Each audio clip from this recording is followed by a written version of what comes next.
Happy Wednesday, everybody. Sports Bash Live, 97.3 ESPN.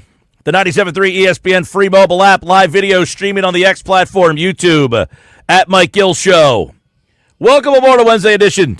I'm your host, Mike Gill. Josh Henning is producing today's show. You out there, we've got,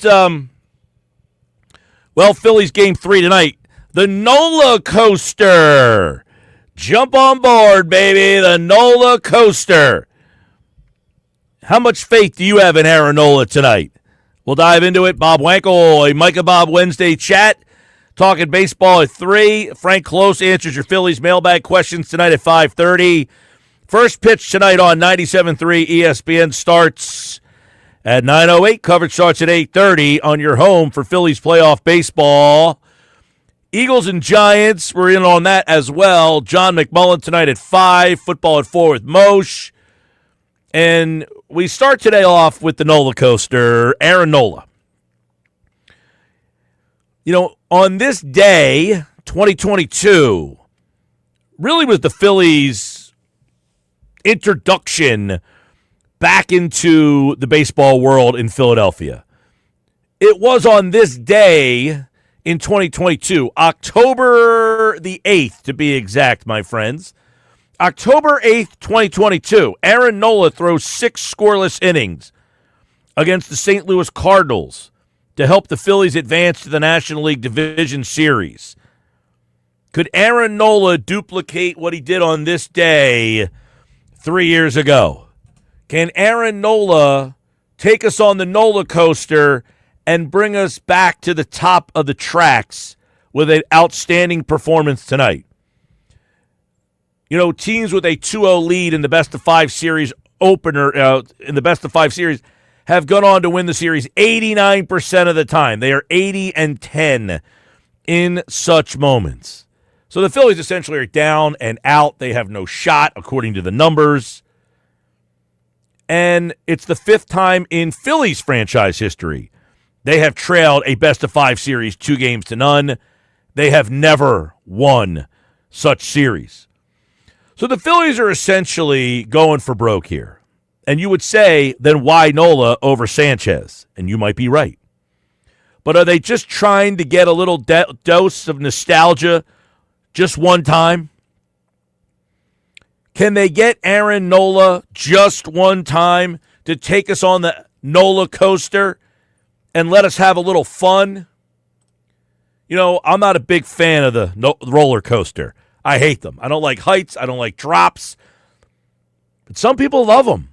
Some people love to get on the roller coaster and go for a ride. And the Phillies are taking us on that ride right now with Aaron Nola.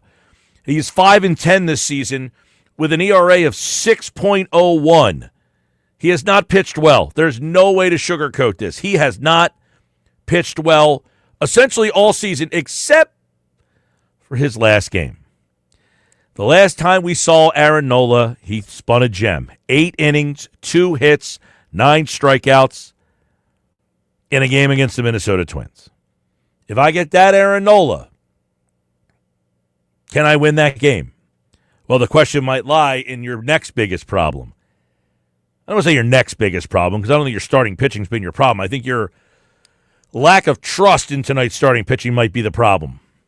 But the next problem, or the first problem, is you can't hit. And Yoshi Yamamoto is on the other side, and this is a guy who is flat out nasty. So you got Nola going, who has not pitched well all season long. You know, I think in Nola's 17 starts, he maybe had 3 good starts all year. One of them was the most recent one we saw. How much of that last start that we saw, is why he's pitching tonight, or was this a fait accompli that he was pitching no matter what? I tend to choose the latter here, that they just said, no, Aaron Nola's pitching. It's just the way it is. But ultimately, you are going to have to get Nola at his very best. And on this day 3 years ago, that's exactly what you got. You got Nola on October 8th, 2022, against the St. Louis Cardinals, pitched one of the best games that Aaron Nola has pitched. And if he spins that gem tonight, you are reinvigorated. You are back in the series with Christopher Sanchez possibly in Game 4 tomorrow night, or the Ranger Suarez question. Phyllis in Dennisville chimes in. Mike, maybe you could tell me why Nola. Where is Ranger? If Ranger wasn't pitching tonight, why wasn't he used in the other games? Phyllis, you and I all want to know the answer to that question. No one's given us a clear answer. Is he hurt? They said absolutely not. So why didn't he pitch in the 7th inning of game number 1 or the 7th inning of game number 2? Those were the moments. One big moment difference in this series so far, as I see it, is the management of the bullpen by the two organizations. One decided to go with their starting pitchers in the bullpen and feature those guys. Hey, Tyler Glasnow, you might not have pitched out of the bullpen all season long, but you're the best guy we got. Biggest moment of the game, we're going to you. Now, yesterday we had Hembo on the show, and he suggested that he would have used Joan Duran in those moments, those 6th innings. And here's the thing. Maybe Hembo's right, but this is where when you have a team, in 2022, Rob Thompson and the Phillies, that's what they did. They deployed their best starters in the biggest moments, or their best relievers, I should say, because they didn't have a closer. They had Sir Anthony Dominguez. They had Jose Alvarado. And then once that Jose Alvarado and Sir Anthony Dominguez got you out of these key moments in the 6th and 7th and 8th inning, they would go to Ranger Suarez, unconventional. They would go to, do you remember the other guy they went to late in games? Oh, yeah, remember that guy, Zach Eflin, who was what? He was a starter who had never really pitched in the bullpen, but they said, you know what, you were coming off an injury. We don't need you in the starting rotation. Let's have you close games out. What the Phillies could have been doing here is follow their 2022 model, which is we don't really have a closer. We're just using the best guy at the best, most opportune time. I think having the closer almost hamstrung them a little bit. And that's crazy to say because this is something this team has really lacked. They have lacked the guy to get the last 3 outs. But if those last 3 outs aren't necessarily there for you, what good is having the closer sit there? So Hembo might be right that the fact that in the 6th and 7th inning, or the 7th inning, it really has been the 7th inning has been the bugaboo inning.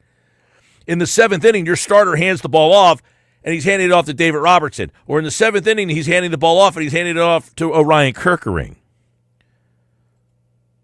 So maybe, just maybe, in that 7th inning, you go to Duran and then work your way back. But how great would it be if you had Duran in the 7th handing the ball off over to, let's say, Jesus Luzardo or Ranger Suarez? Or if you even said, hey, I think on Saturday night, the Robertson thing, when they took Christopher Sanchez out of the game, that if you would have gone to Ranger Suarez to get the last out of the 6th, you bring Ranger Suarez back to pitch the 7th. Instead of David Robertson to start the 7th, you have Suarez coming back in, and now he's the lefty who you don't mind pitching against right-handed hitters. And then he's there to face Ohtani. You don't have to bring Strahm into that game. So the way they've used Ranger Suarez is a total mystery right now. Because if he was actually available as a relief pitcher, that was the moment for him in game 1. And then if you didn't use him in game 1, why was he not the guy in game number 2? What are you waiting for? So, Phyllis, good question. I don't really have the answer for you. But tonight, why? This is a matter of trust. This is a matter of loyalty. This is a matter of he's our guy. He's been our guy. We're going with our guy. That's all this really is. Because Aaron Nola, I asked a question yesterday to Dave Gallagher, former Philadelphia Philly, 9-year Major League Baseball veteran, was on the Sports Bash yesterday. If you're on the Phillies and you get asked, if you're on the Phillies and you have a pitcher who has been Ranger Suarez all season long and you have one pitcher who's been Aaron Nola all season long, how do you feel? If the better guy did not get the opportunity to pitch the game. You have 2 choices here, Nola, Suarez.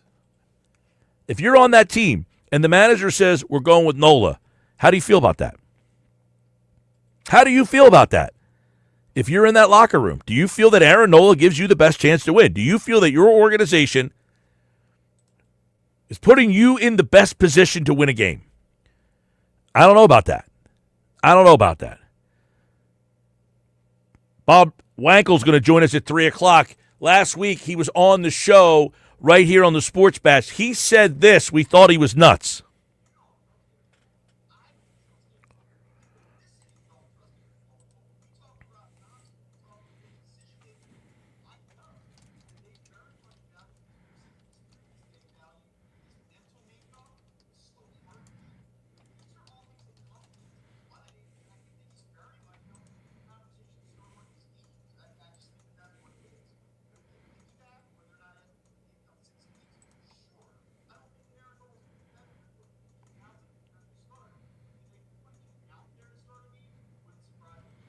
Wouldn't surprise me one bit. That was Bob Wankel a week ago on the Sports Bash. How many people listened to that conversation and said, Bob's out of his mind? But that's why Bob does such a great job. He talks to people, he gets information, and he said, look, inside that clubhouse, inside that organization, they trust Aaron Nola. They believe in Aaron Nola. And how much is this is the old boys network that they're all just a little too tight in there, and they're all holding on, much like, listen, the '08 Phillies won a World Series, but they held on to that team too long because they won a World Series. This team's won nothing, and they're trying to hold on to it because they got to a World Series. The difference between winning the World Series and getting to the World Series. Getting to the World Series is cute. Getting the World Series made you likable. Getting you World Series made everybody want to hang out with you, but that only lasts so long. The '08 Phillies held on to it too long after they won the World Series. And I fear that the 2025 Phillies are holding on to it too long to try to win a World Series. To try to win a World Series. They haven't done it yet, and this group is running out of chances, and I think they're trying to rely on a guy that helped them get there in 2022, but might be out of his best performances. And, Mike, that's the larger problem here is that what Rob – I zeroed in on when Bob says people in the organization. We had this conversation, you and me and then Hembo as well yesterday, which is this organization looks at these players. They look at this team differently than the rest of us do. And the larger issue, no matter whether we like it or not, is that they see something, they feel something, and as Bob pointed out, nobody else does. And it'll probably be the reason why this team loses the series, whether it's tonight or tomorrow or Saturday, is because this organization refuses to see and accept what everyone else sees and accepts about this team, which is they are just not good enough. Well, that's a whole different conversation. They are just not good enough. Then that suggests that there's nothing they can do to win this series. If you're just not good enough, you're just not good enough. Right? I mean, if you're just not good enough, you're just not good enough. I think the Dodgers are a better team than the Phillies. That's not really much of a debate here. But are the Phillies putting themselves in the best position to win? No. And I don't think their organization has put them in the best position to win for a multitude of reasons. One, I think the roster construction from Dave Dombrowski for this series was flawed. They went with 12 pitchers that they really didn't need. And because they went with 12 pitchers, it left them empty on the back end the other night when they probably could have ran for Castellanos, but they couldn't run for Castellanos because one guy ended up getting hurt. Now, you can't really compensate for a guy getting hurt. Like, you don't expect that to happen in the middle of a series. However, when you look at a 5-game series and 3 days off, you're looking through all the pitching possibilities. You don't really need Taijuan Walker on this roster. Like, when is Tim Meza getting into a game for you? You already have Ranger Suarez in the bullpen, quote-unquote, essentially. Right. You've got Matt Strahm in the bullpen. You've got Tanner Banks in the bullpen. That's 3 left-handed pitchers that you have in the bullpen already. Did you need a 4th guy in a 5-game series? Now, I get it. They do have Shohei Ohtani. They do have Freddie Freeman. Muncy hits left-handed. So, yeah, there could have been times, but remember, you can't bring in a lefty for one batter anymore. He has to face 3 guys. So those days are kind of out the window. So Okay, you want to keep Tim Mesa on it? You didn't need Taijuan Walker. You had Walker Buehler. You haven't used him yet. You have Kirkring. You got Duran. You didn't need to have Taijuan Walker here because as I explained many times, you don't trust Taijuan Walker in any scenario unless you're getting your ass kicked. That's the only scenario where you trust Taijuan Walker. You're going to put him in a 6-4 game in the 7th inning? Come on. And listen, if Christopher Sanchez or Jesus Luzardo are getting pulled in the 3rd inning of a game because they don't have it, you've lost that game. You're not scoring 8 runs against Shohei Ohtani. You're not scoring 8 runs against Blake Snell. And that goes back to the original point, which is this, as Bob Wankel so well articulated, this organization believes, this organization thinks they're the only ones. And as of 2:16 p.m. on October 8th, 2025, everything this organization has tried to tell us has been proven wrong. I will say we sometimes, as the fans on the outside looking in, we think we have all the answers. We're not in there. We don't know. We don't see these guys every day. We don't sit in the locker room. We don't have the pulse of the team. And just because we think something doesn't mean we're right. We talk about this all the time. They make a decision. We think because we would have made a different decision, our decision would have worked. That's not how baseball works, right? What did Hembo say yesterday? Blaming the manager is dumb guy conversation. Right. You know, because it's basically us saying, well, I wouldn't have done what the manager done, and therefore what I would have done would have worked. You push a button, you hope that the guy whose button you push does the job. So far, the Phillies are pushing buttons and those jobs aren't getting done.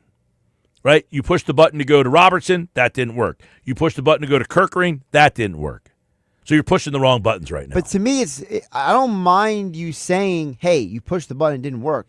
My problem is the previous point that you said, Mike, which is the roster construction. We were told that XYZ about this team. And you, me, and everybody with half a brain all said, yeah, but the reason why you lost in 2022 and 2023 and 2024 was because of the way this roster is constructed. But we kept being told, no, the roster construction is fine. Well, I never believed them. And I've been saying, and listen, I talked about it yesterday. I look at the Brewers series. Mizorowski, 23 years old, throw him in the bullpen. Yep. Churro, 21 years old, lead him off. Yep. Phillies had their opportunities to see if they could add talent to this roster. You have Aiden Miller. You promoted him to AAA. He went up to AAA, and you had some injuries. You had an injury to Trey Turner. Then you had an injury to Edmundo Sosa. And instead of saying, you know what? Let's see what this kid can do. Who knows? Maybe he comes up here and gives us a spark. Because he went up to AAA, played 8 games, hit .333, had a .514 on-base percentage in 8 games. So he went up there and showed, hey, I'm ready for this. You had an injury that allowed the opportunity to say, let's take a look at this guy. And you didn't do it.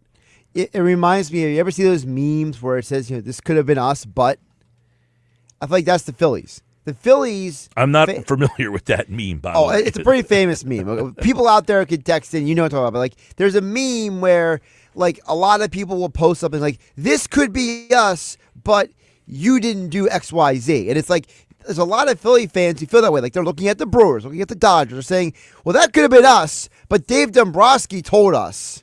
Well, the other thing is, listen, you had Justin Crawford, who had one of the best minor league seasons in memory right now. .334, .411 on base. He's a guy that had 46 stolen bases. If anything, you could have said, hey, listen, you know what?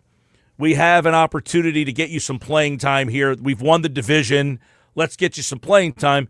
Maybe you add a spark to this lineup, and at the very worst, maybe he makes a team as a guy who can run the bases for us and score that late run when we need that guy to score from second on a base hit. Did that moment come up in the game the other night? Yep.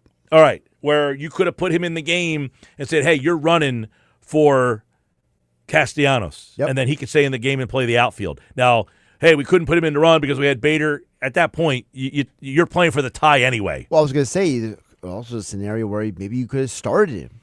Well, instead of Bader. exactly. You could have found out that this guy is Instead better of putting than Otto Kemp in left field. Well, yes, and look, he had a good season against left-handed pitching. Is he going to?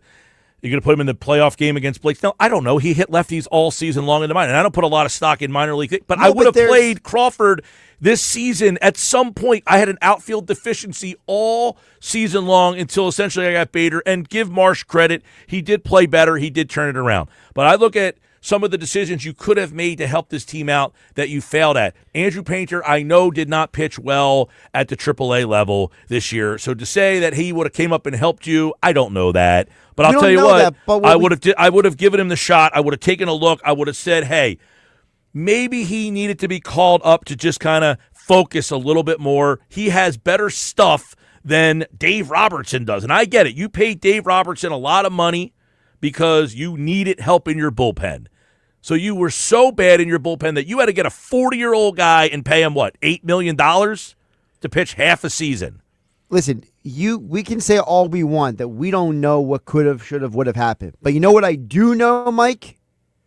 On September 1st, your two call-ups did not have to be a random pitcher who doesn't matter and Garrett Stubbs. It could have been Justin Crawford and Painter. It could have been, heck, call up Griff McGarry. I don't care. There's, at some point, this organization falsely and incorrectly made the assumption that this team was better off never calling up a young guy who had a high ceiling. They only have called up guys with high floors and low ceilings. Here's a stat for everybody out there as I get ready for this game tonight. Aaron Nola has a 7.93 ERA in the first inning this year. Yamamoto has allowed 0 earned runs in his last 24 innings. His ERA is 0.53 over his last 5 starts. His opponent's batting average against, 0.99. Thanks for that. Hey, I'm here to help. Sports Bash Live, 97.3 ESPN. Mike McGarry from the Press of Atlantic City, pressafac.com. Geoff is from Ocean City. He's watching on YouTube today. Mike, do you think Nola will throw 3 innings tonight and Ranger 5 innings? Nola will give up 2 solo shots. I have no idea, Geoff, how they're playing this. I would never enter a game saying, I'm just going to pitch a guy 3 innings. I mean, because if he's pitching well and after 3 innings, he's Aaron Nola. I mean, he just threw 8 innings the other day and gave up 2 hits. Why would I restrict him? I mean, he's just going to say to him, hey, give me your best 3 innings? You're Aaron Nola, for God's sakes. That's where this thing is so oddly planned, in my opinion. Paul from Millville. Mike, if Nola gives up 5 runs in the first, will this be Rob Thompson's last game as manager? It'll be very hard to change the roster due to contracts, so it's the time to send Topper packing. If they get swept, in my opinion, if they get swept, I have to do something, and I got to get rid of the manager. And I'm not saying it's his fault. I'm blaming you. You just got to get a different voice in there. You can't go back with the same whole thing again. And as you just said, they're going to have a hard time changing the chairs on the Titanic here. So somebody's got to go. It would have to be Rob Thompson. Phillies playoff baseball tonight on 97.3 ESPN. The coverage starts at 8:30. Red October baseball is on 97.3 ESPN.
2:30 Sports Bash Live, 97.3 ESPN. Mike McGarry from the Press of Atlantic City, pressofatlanticcity.com.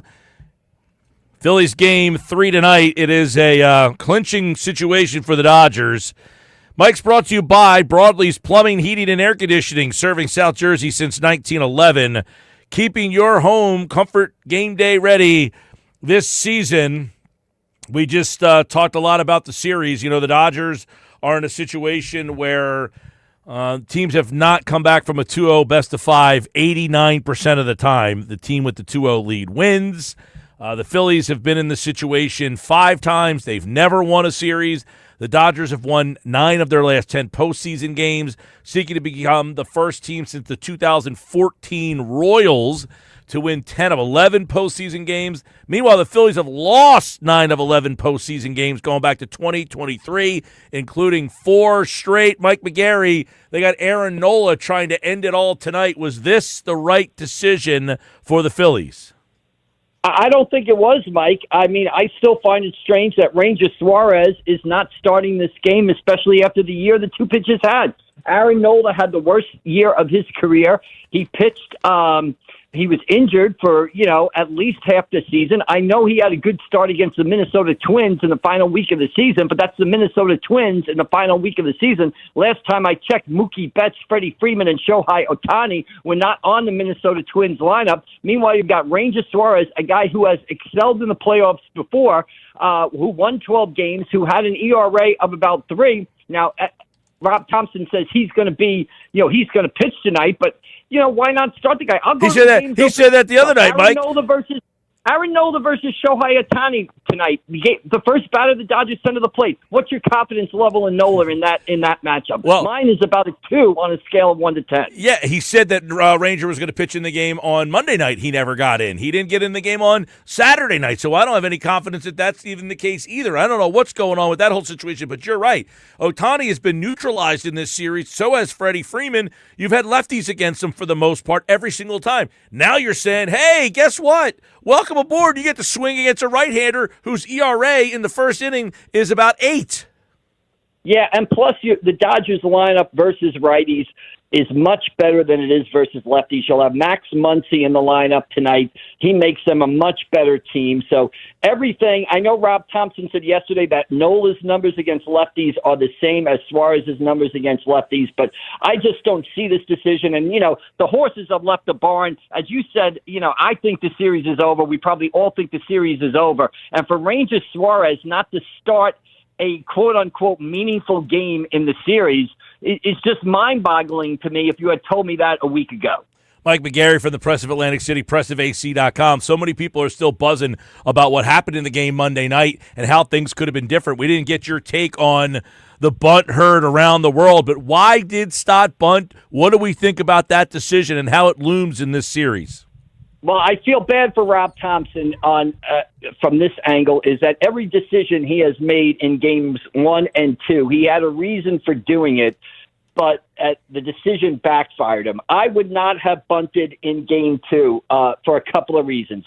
Number one, you got the runner at second with nobody out, down 4-3. You should have lost that game. Dave Roberts does what he does and almost snatches victory or defeat from the jaws of victory by, for some reason, going to Blake Trinan to start that game. I don't know why Blake Trinan is in there. You've got the Osaki guy who has been lights out and ended up having to come into the game anyway, so why that guy doesn't start the inning is beyond me. But Dave Roberts does what Dave Roberts does, which is makes 1 or 2 mind-boggling decisions a game. It's 4-3. You've got all the momentum in the ballpark. If the Phillies win that game, Mike, they will have stolen game 2. They would have stolen game 2, right? They're down 4-1 entering the 9th inning. They rally to win that game 5-4. They game 2. The series is even at a game apiece. Now it's the Dodgers that are reeling, going back to Dodger Stadium, not the Phillies. And I'll give you another reason why I wouldn't have bunted. If it's 4-4, nobody else, runner on second, I'm bunting every time if the game is tied. But you look at the way the ghost rules are in the regular season. How many times did the Phillies trail in the bottom of the 10th, 4-3 with a runner at second base? How many times did they bunt in that situation? I'm going to say none. So if you don't do it during the regular season, down a run with a runner on second and nobody out. Why are you doing it in the postseason? I think somebody pulled up the statistical nature of if you have a runner at first and third or a runner on third with one out versus whatever it was, it ended up actually that you had a lesser percentage chance to score if you were going for the bunt. But part of this is he said we were playing for the tie, Mike. We were playing for the tie. How do you think that was received from the team? Well, probably not well. Now, I know what he's saying there. It's an old baseball axiom. If you're at home because you have last licks, you play for the tie. On the road, because you don't get to bat last, you play for the win. That's been the way baseball, has been thought of, since the beginning of time. And if it was 1972 or 82 or 92, that bunt is probably not even questioned. But the game has changed, and I just come back to down a run, runner on second, nobody out. You had that situation, a handful of times in the regular season, and you never bunted. So why do it in the postseason? And again, you had all the momentum in the world. If you win that game, you have stolen that game from the Dodgers. You have evened the series at a game apiece, and you have put yourself in position to possibly steal the entire series. So I think you've got to ride it out there. He went for the bunt. Now give credit to the Dodgers. Stott put down a beautiful bunt. Max Muncy made a tremendous play fielding that bunt. Mookie Betts hustles and gets to third. You got Castellanos, one of the slowest runners on second base. The Dodgers made a magnificent play, but I'm still not bunting in that situation. I agree with that, and also it's the attention to detail. It's the little things. Muncy, not a great defensive player, but makes that play, spins, turns, and makes a perfect throw to a guy on the run. You have a ground ball to short, and I get it. It's a tough play for Turner, but the details. He throws it wide of the plate, and the run scores. They make the play, you don't, and it seems that those little things are the difference right now between these two teams. But I'll talk about another big difference, Mike, is the way that they have managed their bullpen in terms of they went to Glass now, a starter. You went to Robertson. Why not Suarez there? Why not Suarez the other night? Their starters have really added depth to their bullpen, and Philadelphia hasn't got the same depth. Yeah, absolutely, which is, you hit it right there. Where was Ranger Suarez in games 1 and 2 in situations where you needed a left-hander? Why not Ranger Suarez? And the Dodgers have revamped their bullpen. Not only did they go to Glass now in game 1, they went to Emmett Sheehan. They have taken their starters, the depth they had in the starting rotation, and used it to bolster their bullpen, which made Dave Roberts' decision to go to Blake Trinan in that 9th inning even more insane in game 2, and the Phillies weren't able to take advantage of it. Absolutely. They have Sasaki, who they announced to be the closer, and then did not even go to him.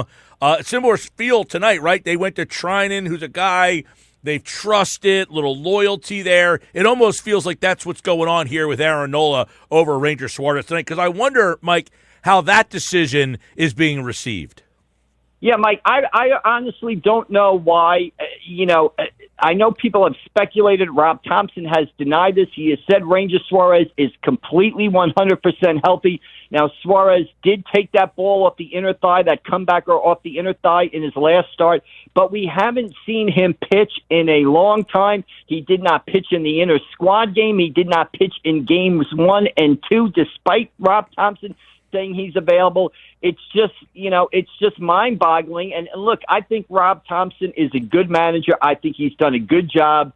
I think people saying he's got to go, this and that, if they lose this series are crazy and being a bit overreactive. But there's no doubt his decision in game 1 to bring Dave Robertson back, his decision in game 2 to bunt, neither one of those worked out. And now he's going to Aaron Nola here in game 3. Boy, he's setting himself up for a rough day on Sports Talk Radio tomorrow if this doesn't go right tonight. Well, I'll tell you what, that not only that, you got Nola making his 11th start, and look, he on this day 3 years ago, he spun a gem, a shutout against the Cardinals that pitched them into the next round. I'll ask you this, Mike, if Nola, this is where it's tricky. You're almost going into this game with the plan to get Nola out after 3 innings. You're almost assuming he's either not going to pitch well or you're going to take him out too early. Right? This almost can't go well for you either, because if he's pitching well, why take him out?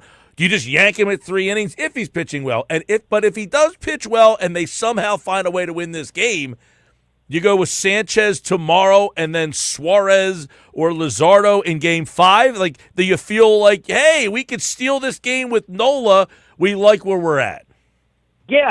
I mean, first of all, I think, you're not going to see Aaron Nola out there for 7-8 innings. If you do, it means he hasn't given up a hit or he's throwing a shutout and is completely dominating the Dodgers. I think they're going to look for him to get through the lineup once. The second time Ohtani comes to the plate, so the Dodgers go through the order once. Ohtani steps to the plate for his second plate appearance in the game. I think you're going to see Ranger Suarez at that point. And at that point, maybe the Phillies have an advantage because the Dodgers will have their lefty lineup in place. And here comes Suarez in early in the game in the fourth or third inning, a left-hander to face those left-handed hitters. I will say this, Mike. If this plan somehow works and you've got Christopher Sanchez going in Game 4, all of a sudden the pressure switches back to the Dodgers a little bit. So if the Phillies can somehow, and this is going to be a kitchen sink game for the Phillies. I mean, they're throwing everything at the wall. They obviously have to win tonight or the season's over. If they win this game and you've got you've got Christopher Sanchez in Game 4 against who knows who for the Los Angeles Dodgers, boy, maybe if the Phillies got a 2-1 lead or a 3-1 lead in the fourth or fifth inning of Game 4, then Dodger Stadium gets quiet and the pressure shifts back to Dodgers. But we're a long way from that. We're a long way from getting there. First, we got to get through tonight. You're right, and I'll ask you this because it's been brought up a lot, Mike. During the regular season, the crowds are great. It's a place to be. It's a party. During the playoffs, though, it seems as some have suggested, like you're just the pressure cooker, and some of these guys is getting on the road what this team needs. Yeah, I don't think so, Mike. This phenomenon that happens at Citizens Bank Park, this happens everywhere. I guarantee you, if that scenario that we just discussed happens at Dodger Stadium tomorrow in the fifth or sixth inning, 60,000 people at Dodger Stadium are going to be quiet. I remember at Citi Field last year in the Mets clinching game, the Phillies put a couple of runners on in the ninth against Diaz. Citi Field got so quiet you could hear a pin drop because the crowd gets nervous. This is how sports works. I will say this. I think the crowd at Citizens Bank Park is great. I think it's loud. I think it's the best environment for playoff baseball that I've seen. I've been to playoff games at Yankee Stadium. I've been to playoff games at Citi Field. Been to playoff games in San Diego. Several places. The Citizens Bank Park crowd is the loudest. But I'll say this. It's not intimidating other players. This is not 1970 whatever and Bert Hooton's on the mound getting booed off the mound. I think the players, and you look at what Mookie Betts said yesterday, I think the players from opposing teams think it's cool. I think they look at it like a roller coaster ride.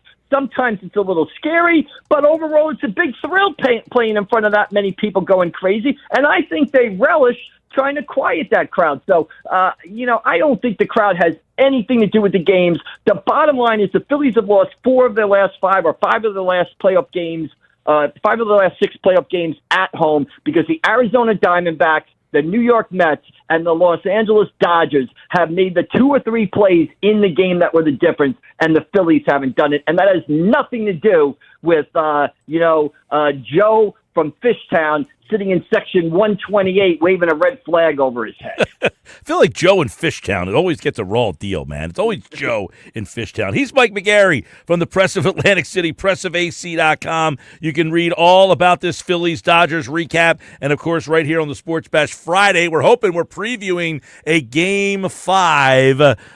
That would be the Game 5 Saturday night, and you would hear that game right here on 97.3 ESPN. All right, Michael, we'll talk to you, man. Go Eagles. All right, we'll see you down the road, Mike. Thank you. All right, there you go. Mike McGarry from the Press of Atlantic City, pressofac.com. We didn't even get a chance to really get his thoughts on the Eagles-Giants game, but quite frankly, if you're an Eagle fan and you think the Giants, if you're even mildly worried about this game, and I'm not suggesting that, you're just going to beat this team 45-0, but the fact that anybody might have a thought in your head that you could lose to this Giant team means you have big picture problems. Because this Giant team stinks. Stinks. By the way, Eagles injury report just dropped. There is one big name on it that will miss the game. We'll tell you who that is coming up next on the Sports Bash Live on 97.3 ESPN, the 97.3 ESPN free mobile app, and live video streaming on the X platform, YouTube, at Mike Gill Show. One key Eagle has been ruled out for the game on Thursday night. We have the answer next.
All right, 2:50, 10 to the top of the hour. Thanks to Mike McGarry from the President of Atlantic City, as always, right here on the Sports Bash. One key Eagle out for the game. Landon Dickerson has been ruled out for the game tomorrow night against the Giants. I would imagine that would be Brett Toth taking over at left guard. That's not a good scenario. There's the injury report up right now if you're watching on YouTube and on the X platform. Also out for the game is Grant Calcaterra. Got an oblique injury. Might not seem like a big one, but, obviously he is the backup tight end, and we know that Dallas Goedert gets hurt a lot. So now you're down to, possibly your third tight end. I don't even know who that is right now. Who's the third tight end right now? You have an idea? Kylan Granson? Is that who it is? I mean, I would assume it's Kylan Granson, but, they got so many randos on the practice squad. Let me see who's on the practice squad this week. Jalen Carter is questionable. Saquon, Campbell, Dean, and Byron Young, all four full participants. So the big name is Landon Dickerson. And I'm going to tell you right now, this Landon Dickerson thing, he needs to be out. He needs to be out. He needs some time off. He needs some time off. They need to get this offensive line back. They need to get this offensive line back because their offensive line is the key reason why they are having problems. By the way, Kylan Granson and Cameron Latu are both on the active roster. They need to get Landon Dickerson back to being the bulldozer. So if it means he has to sit out against the New York Giants and then he gets the whole break until the Minnesota game, so be it. If you can't beat the Minnesota – now, I will say the New York Giants. I will say this. Giants have one guy on that defense that you really got to be worried about, Dexter Lawrence.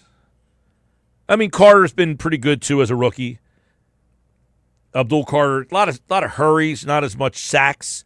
But their defensive line is not nearly as good or active as I thought they would be. I think that's been one of the problems. Thought that playing the Giants, that their defense would be a pain in the ass, and that has not really been a problem yet. But they got talent up front. And Dexter Lawrence, who I don't think has a sack yet in this season yet either. Think Dexter Lawrence doesn't mind lining up across from Brett Toth? It's not a matchup that I'm looking forward to. And don't forget, there's a lot of people who have pointed out that Cam Jurgens already looked injured. And now he's Jurgens said it admitted himself, that he's yeah. What I'm saying is other people saw it for weeks, and then Jurgens has now come out and said, I'm not 100% healthy. Yeah, so and that's part of the problem that this whole offensive line is, 1, Dickerson's not himself. 2, Jurgens is not himself. 3, Tyler Steen is a drop-off from Mekhi Becton. Which is crazy because Becton was considered They did not expect him to be what he was. Doesn't matter what they expected. He was really good. So now you have a drop-off there. Right. From a guy who was really good to who's just okay. He's okay. Steen's not been he's not a albatross for you, but he's not as good as the other guy. Definitely not. You played a game, 2 parts of games without Lane Johnson. You're weaker there. Now, you happen to win one of those games. And because of all of this, think about this. Last year, you played a whole season with all 5 guys almost, I know Mailata missed about 4 weeks of the season. Fred Johnson stepped in. But that's really the only time, other than the playoffs, where you played Landon Dickerson at center one of those games. But it's really the only game, the whole season, they didn't have any issues with the offensive line. That's almost unheard of. Yeah. And now 5 weeks into this year, you're playing musical chairs on the offensive line, including this week. Landon Dickerson is out. Sports Bash Live, 97.3 ESPN, the 97.3 ESPN free mobile app. Live video streaming on the X platform, YouTube, at Mike Gill Show. You miss any part of the show, go back, rewatch it. YouTube, subscribe. X platform, follow, at Mike Gill Show. Hey, coming up next hour, it's a Mike and Bob Wednesday baseball chat. Bob Wankel from the Fighting Words podcast joins us. We're going all things Phillies, plus 5:30 tonight. Our Phillies insider Frank Close from 97.3 ESPN.com answers your Phillies mailbag questions. Don't go away. Bob Wankel, a Mike and Bob Wednesday baseball chat next.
All right, 3 o'clock, Sports Bash Live. It's brought to you this hour by Broadleaf's Plumbing, Heating, and Air Conditioning. They're a trusted source for heating, plumbing, service, and installation for generations. 609-390-3907 online, broadleafs.net. Phillies tonight against the Dodgers. Game 3. Listen to it all right here on 97.3 ESPN, your home for Phillies playoff baseball. If the Phillies win tonight, they will play tomorrow. That game will be heard on our sister station, Rock 104.1. The Eagles-Giant game will be on 97.3 ESPN. So we got all that coming hopefully tomorrow. Plus the Flyers opener is tomorrow. Can you believe that? Flyers open tomorrow night against the Stanley Cup champion Florida Panthers. I think, I play old apartment. It seems like that's what the Phillies are doing. Broke into the old apartment. This is where we used to live. Aaron Nola, come out and play. Like, we need a new toy here. This team is just, I hate this feeling. This team has given us a lot of good times. It's been a fun run from 2022. It almost feels, though, like what happened in 07, you made the playoff. That was fun. 08, you won the World Series. That was unbelievable. 09, you got back to the World Series. Lost, disappointing. 10, lost, disappointing. 11, lost, disappointing. It was a 5-year span. That's what you get. You get 5 years out of something. This team, 2022, 23, 24, 25, you're on your 4th year. And you never did what that team did. They won a World Series and got progressively worse. You got to a World Series and now are getting progressively worse. They gave us a 5-year run. 7, 8, 9, 10, and 11. That was it. 5 years. This team is now in their 4th year, and they're running out of gas. They're in their 4th year, and they are running on fumes. And, this team's given us a lot of fun times. This team has given us a lot of things to be excited about. This team has always been there in the regular season. They've had some times in the regular season where they gave us some heartaches. They made 2 wild cards. But they've been a 96-win team this season. I mean, they've been a team that has been dominant the last couple regular seasons.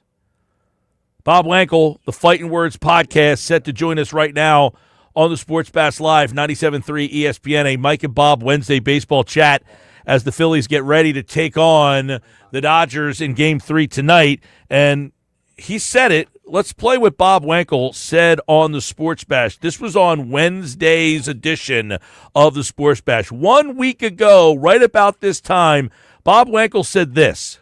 You don't trust Aaron Nola. I don't trust Aaron Nola. The people listening don't trust Aaron Nola. But when you talk to Rob Thompson and you talk to the Phillies decision makers, I know that they very much value his postseason experience. They value his mental makeup, the slow heartbeat. These are all things that come into play, and I think that he's very much going to be in conversation to start one of these games. I mean, I just think that that's what it is. Could it be a piggyback where they're not asking him to take down 6 innings? Sure. I don't think that Aaron Nola is a good bet to record 15 outs at a potential start, but did they put him out there to start a game? Wouldn't surprise me one bit. All right, that's what Bob Wankel said last week on the Sports Bash. You were correct, sir. Everybody who said, what an idiot, is now apologizing to you.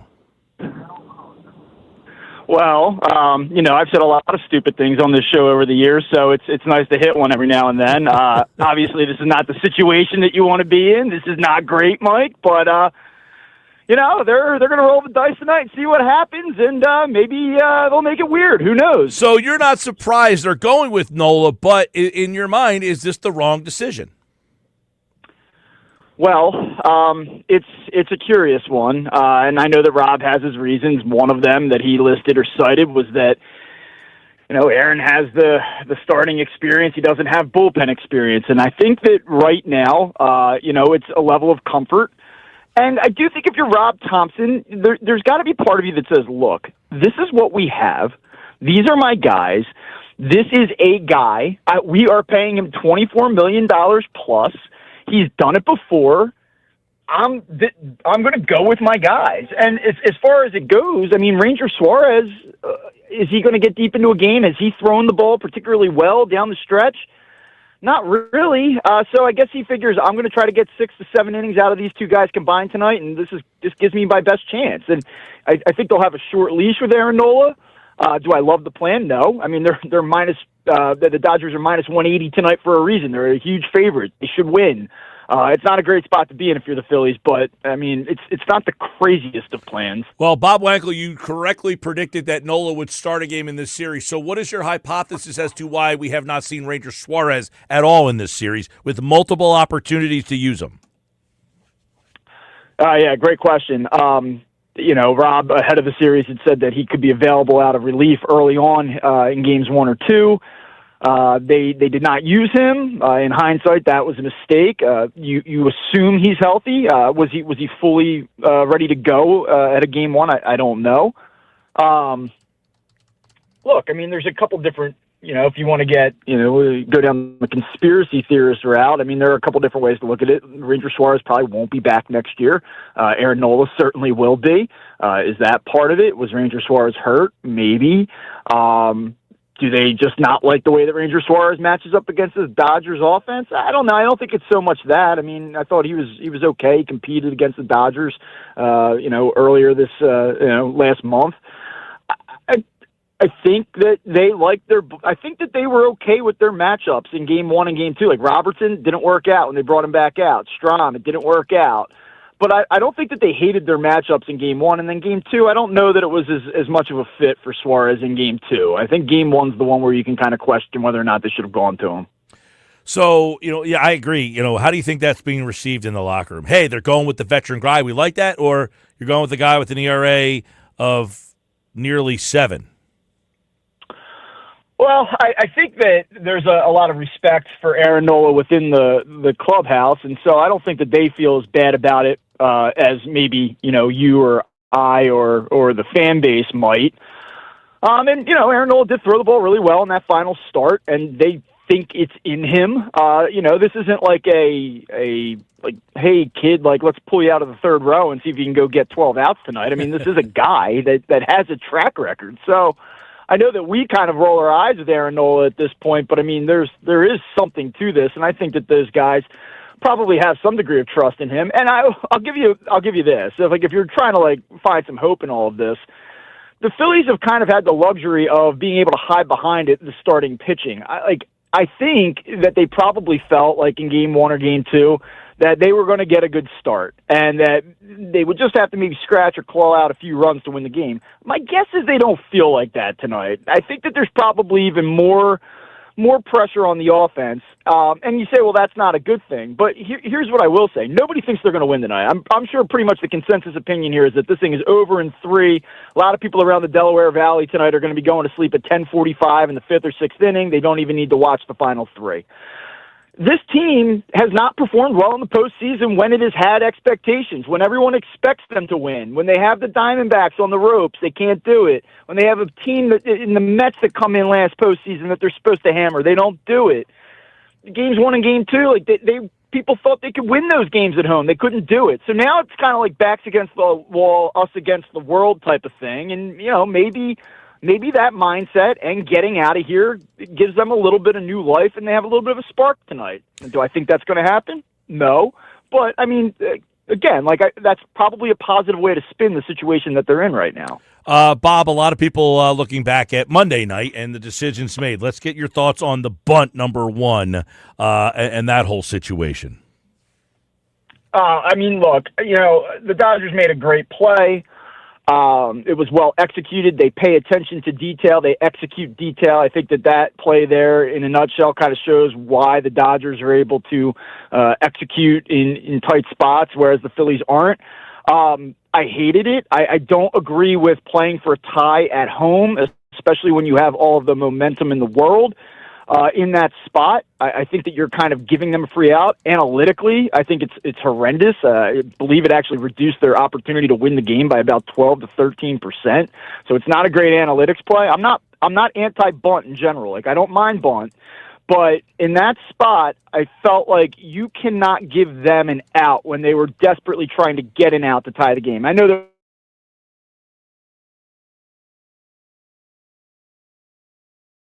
get the lead I'm okay with it. I just don't think you play for a tie at home ever in that type of situation. And Bryson Stott can pull a ball to the right side, get Castellanos to third. There's other ways to do it if you don't trust Stott to come through in that spot. And by the way, I mean, it's not a good matchup for him, but we've seen Bryson Stott come up with timely hits quite frequently throughout his career. Even when he struggled, he's been a big spot kind of guy. And it's not a hindsight thing either. You know, I mean, I remember hitting a grand slam off a left-handed pitcher in a playoff game just 2 years ago.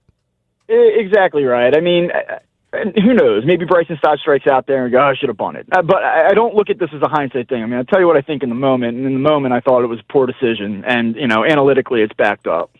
Why, in your opinion, because no one has facts on this, unless you do, has the top of the order struggled so mightily going back to Game 6? What is going on there? Well, yeah, it's a heck of a question going back to Game 6 in 2023. I mean, it's been dreadful. They've collectively hit under 200. Their OPS is well below 600. There's been zero pop. They haven't homered, I believe, since the second game of the Mets series last season. Look, I mean, it's a situation where I just think that there's a lot of expectations, and you grind through 6 months, and I think maybe that they are a little bit tight. But in this particular series, I mean, the matchups have been tough. I mean, the one thing that nobody wants to admit here is that the Dodgers are very good, and they're very good primarily because they have outstanding starting pitching, and that starting pitching has gotten healthier, and they've taken that surplus and patched the holes in the bullpen. And so these guys are taking at bats against big time arms right now. There's no cookie in there. There's no cupcake. There's no deep breaths or, you know, no breathers. So I think partly it's just quality of competition, and then I think that it's just trying to do too much. And you can call that choking or, you know, whatever it may be, going outside yourself, however you want to phrase it. But I think it's a variety of factors. Their top three hitters, by the way, are 2 for 21 with a 335 OPS. It's the worst among any playoff team this year and on pace to be the team's worst in franchise history. So as bad as they've been in other series, this is the worst they have been and have had a chance to win a couple of these games. So do we take a look at this team right now and look at a team that is dead in the water, cooked? Or is this a team that can get on the road? They won 2 out of 3 out in L.A., as Trey Turner mentioned after the game the other night. Can they go steal 2 out here? And if they do, with Nola pitching tonight, do you like the way it feels after that?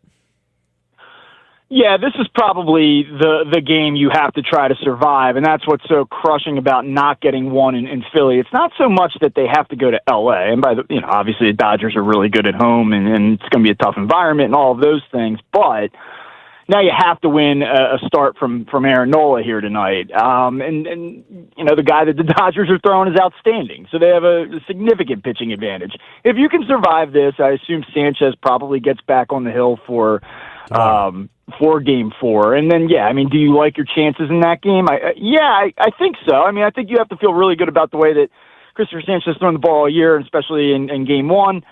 Yeah, you'll have a shot. And then if you get back to Philly, it's like, well, let's go. You know, I mean, let's see what happens. But do I expect it to end tonight? I do.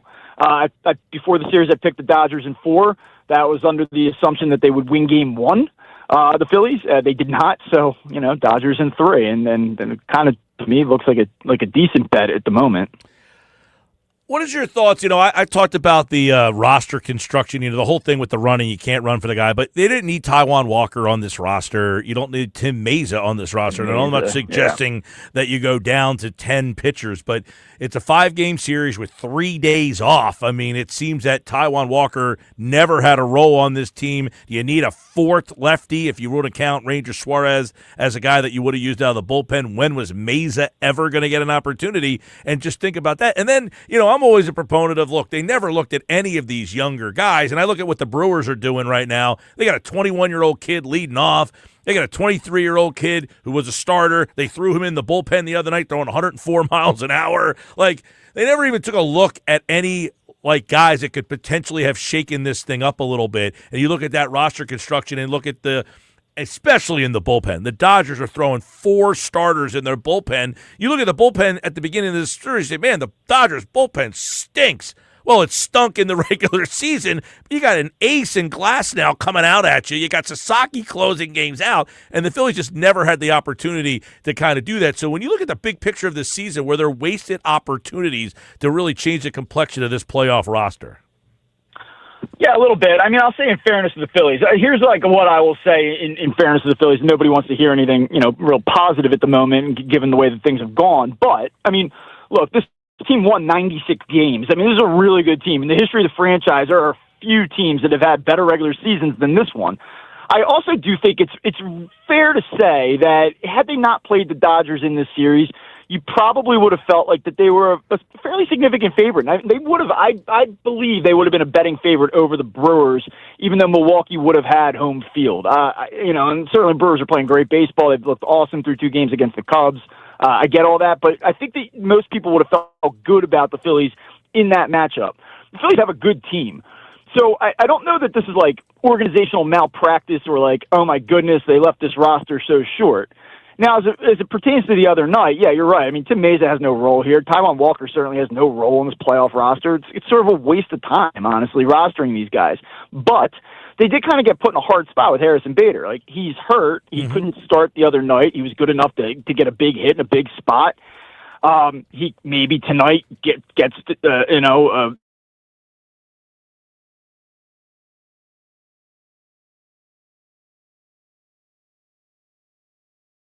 this in between.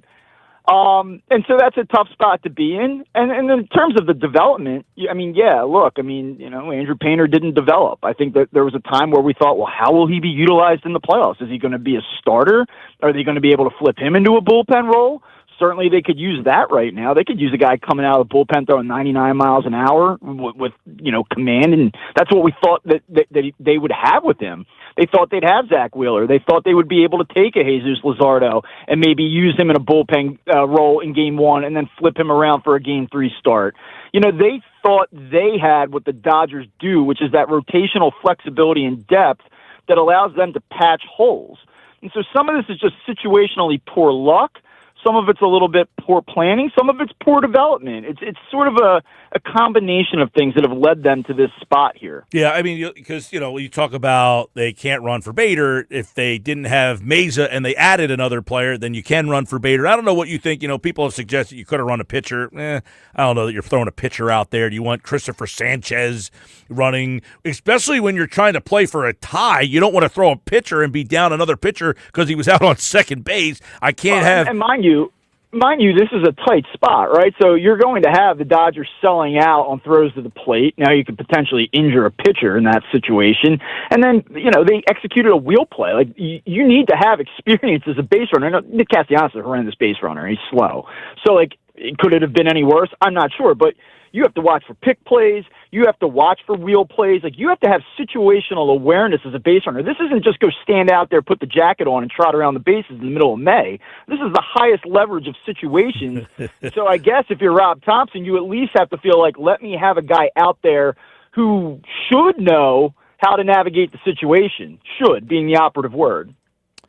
And right, and then you've heard the other part of it is you could have used a pitcher to run for Bader in that spot. Could you have used Wilson to run at second? And then I said the other problem with that is then if you actually tied the game, you're essentially putting a pitcher and or Rafael Marchand in the outfield. Yeah, and it's just I think you could have sold out there. I think you could have gone for broke. Okay. Did it cost him the game? So you would have pinch run Wilson for Castellanos and then a pitcher if you had to for Bader.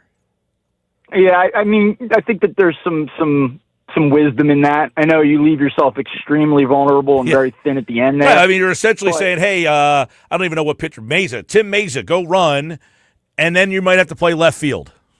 Yeah, I mean, I think you probably steer away from having to try to use a pitcher as an outfielder. I wouldn't go that far. But, could you have burned Marchand in that situation and just said, all right, now we don't have a backup catcher? Yeah, maybe. Yeah. I mean, maybe you go down that road, yeah. Hey, Schwarber's caught before, right? So is Harper. Yeah. Well, I'll tell you what. I'll tell you what. We'll see what happens tonight. But I thought Rob Thompson actually had a very good year on the bench. I thought that this was a good coaching job by him. I thought he navigated a couple tricky situations pretty well. He landed the plane on the deploying the platoons.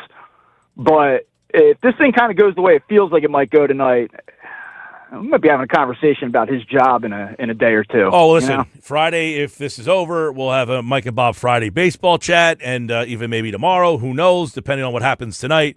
I said before, there's almost no way you can bring the guy back if they lose, because I don't know about you, I just don't know how you shake this roster up without doing some major pulling of the strings, and that might be the only move that is a big enough move to make it feel like a change, because you're going to have to make a decision on Schwarber. And I would assume most of the people want him back after these playoffs. I don't know. Do you just say, you know what, we tried 4 times, it didn't work, we love the guy. You got a 35-year-old catcher who's now a free agent. What do you do? I mean, they got some major issues. Everyone's going to want to shake up, myself included. It's time. This isn't working, assuming that this finishes the way we think it's going to be. But, everything that, allows them to shake it up is going to hurt. You're going to lose Bob. You're going to lose Ranger Suarez. And here's the big thing. Hurt. Here's the big thing. The run they had before, they won a World Series, that was a 5-year run. It was 5 years, and then it was over. This has been 4 years now, and they haven't even got the World Series, but it's 4 years of this group, and then you went through 10 bad years with bad contracts and bad situations, but that team got one, and you could be looking at the back end of Trey Turner signed till 2033. Yeah, I got people texting in to trade for Mike Trout. I said the last thing this team needs is adding that level of contract to your roster. I mean, at this point right now, Nick Castellanos, they got to do whatever they can to try to get rid of that deal. That's one. That's going to cost you $12 million. I mean, that's what it's probably going to cost you. Someone will take him for a year at $8 million. Right, but you're at the point too, right? I said trade for Mike Trout. There is a time you say, of course. Now you look at a guy making $37 million through 2030. You're saying, I like Mike Trout. What a great story. I don't want that contract on my team. I can imagine the Phillies don't want that contract on this team. No, I don't see that fit at this point. And he doesn't even play the outfield anymore. It's good that we're at that point of the calendar where we're talking about, should the Phillies do the Mike Trout thing? I get that text. Looking at how this series is going. I get that text a lot, so I just want to answer that question for that fine young gentleman who sends that text in, because he sends it in to me every single day. Taijuan Walker, Nick Castellanos, and Johan Rojas for Mike Trout. That's the trade I get every day. Every day. So if we're talking about the offseason, it's going to be tough because there's a lot of difficult moves. Let's see what happens tonight, and we'll see if we have to do it again tomorrow. Hopefully you're around, and we'll do a Mike and Bob Thursday baseball chat recapping it. If not, Friday, we'll get you ready for game. Actually, they play tomorrow night no matter what, so we'll see what ends up happening here on the Sports Bash Live, 97.3 ESPN. All right, man, this should be fun. Stay up late. All right. Talk soon, Mike. That'll be great. They get to keep us up late, too. Can you imagine? Top 3 hitters in the order are 2 for 21, 095, 335 OPS this postseason, worst among any playoff team this year, and on pace to be the worst figures in Philadelphia Phillies postseason franchise history. And that's saying a lot because this team has had some failures with an S on the end. I'm Mike Gill. This is the Sports Bash Live, 97.3 ESPN, 97.3 ESPN free mobile app. Live video streaming on the X platform, YouTube, at Mike Gill Show. Hopefully, look, the last thing you need is to be up till after midnight and be disappointed. I don't want to have to be up and be cranky tomorrow because they lost and played poorly and had a bad decision. But I do agree with Bob. We need to get the Hembo cut of him saying blaming the manager is dumb guy stuff. That'll be the best drop. I'm not a blame the manager guy hardly ever, ever, ever. Yes, there are times when the manager does make mistakes. I did not like the bunt play the other night. That would be a Rob Thompson mistake. But in the event they lose the game tonight and get swept, I would advocate that you have to do something at that position. Because Rob is essentially, you're at this time now where this team is running out of opportunities, and I don't know how many they have left. You can't bring the same voice back if you bring many of the same guys back. It was almost like Brett Brown. He got to the point, and you were like, okay, you're not going to be able to get rid of Embiid. You can't get rid of Ben Simmons, like this group, they're going to have to keep them together. So you went out and got Doc Rivers. I don't know who the Doc Rivers is, right? You brought in Joe Girardi. That didn't work. So you went to Rob. Rob navigated you to a World Series and 4 playoff appearances. But if you get swept here, you can't say, hey, we're going to try again with this crew. It's just not how sports works anymore. This isn't the day of the team stays together for 10, 12 years, and it's like the same group. Just that day and age is over.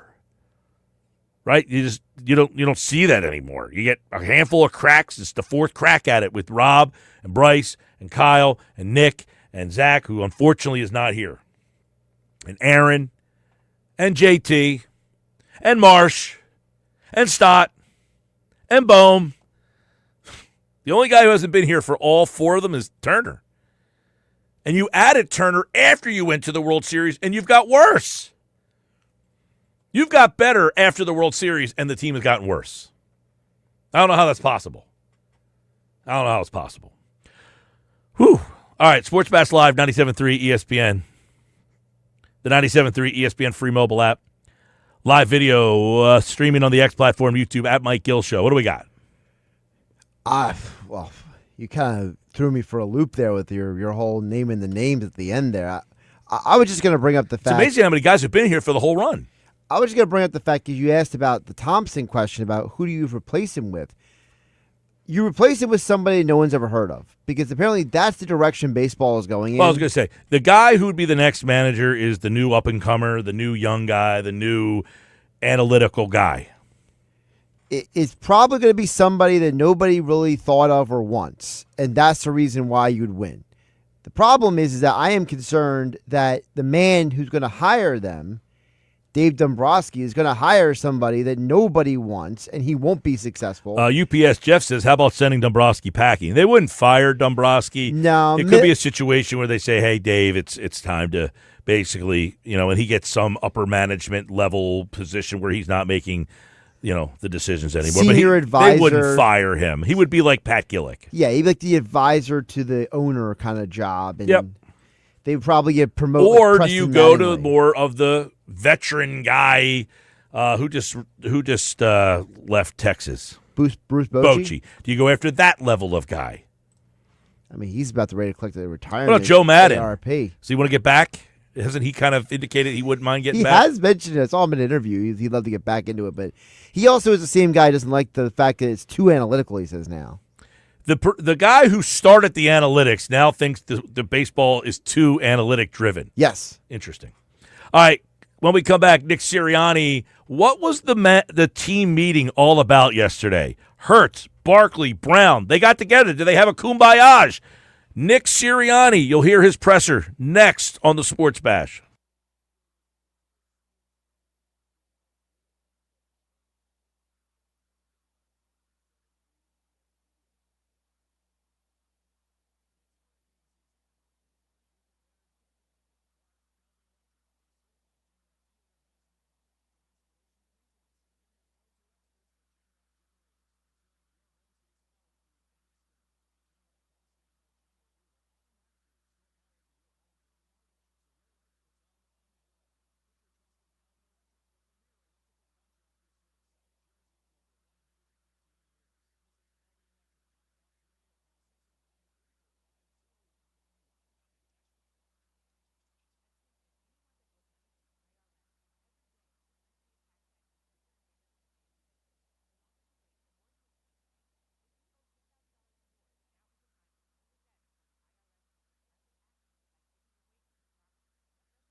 All right, 334 Sports Bash Live, 97.3 ESPN.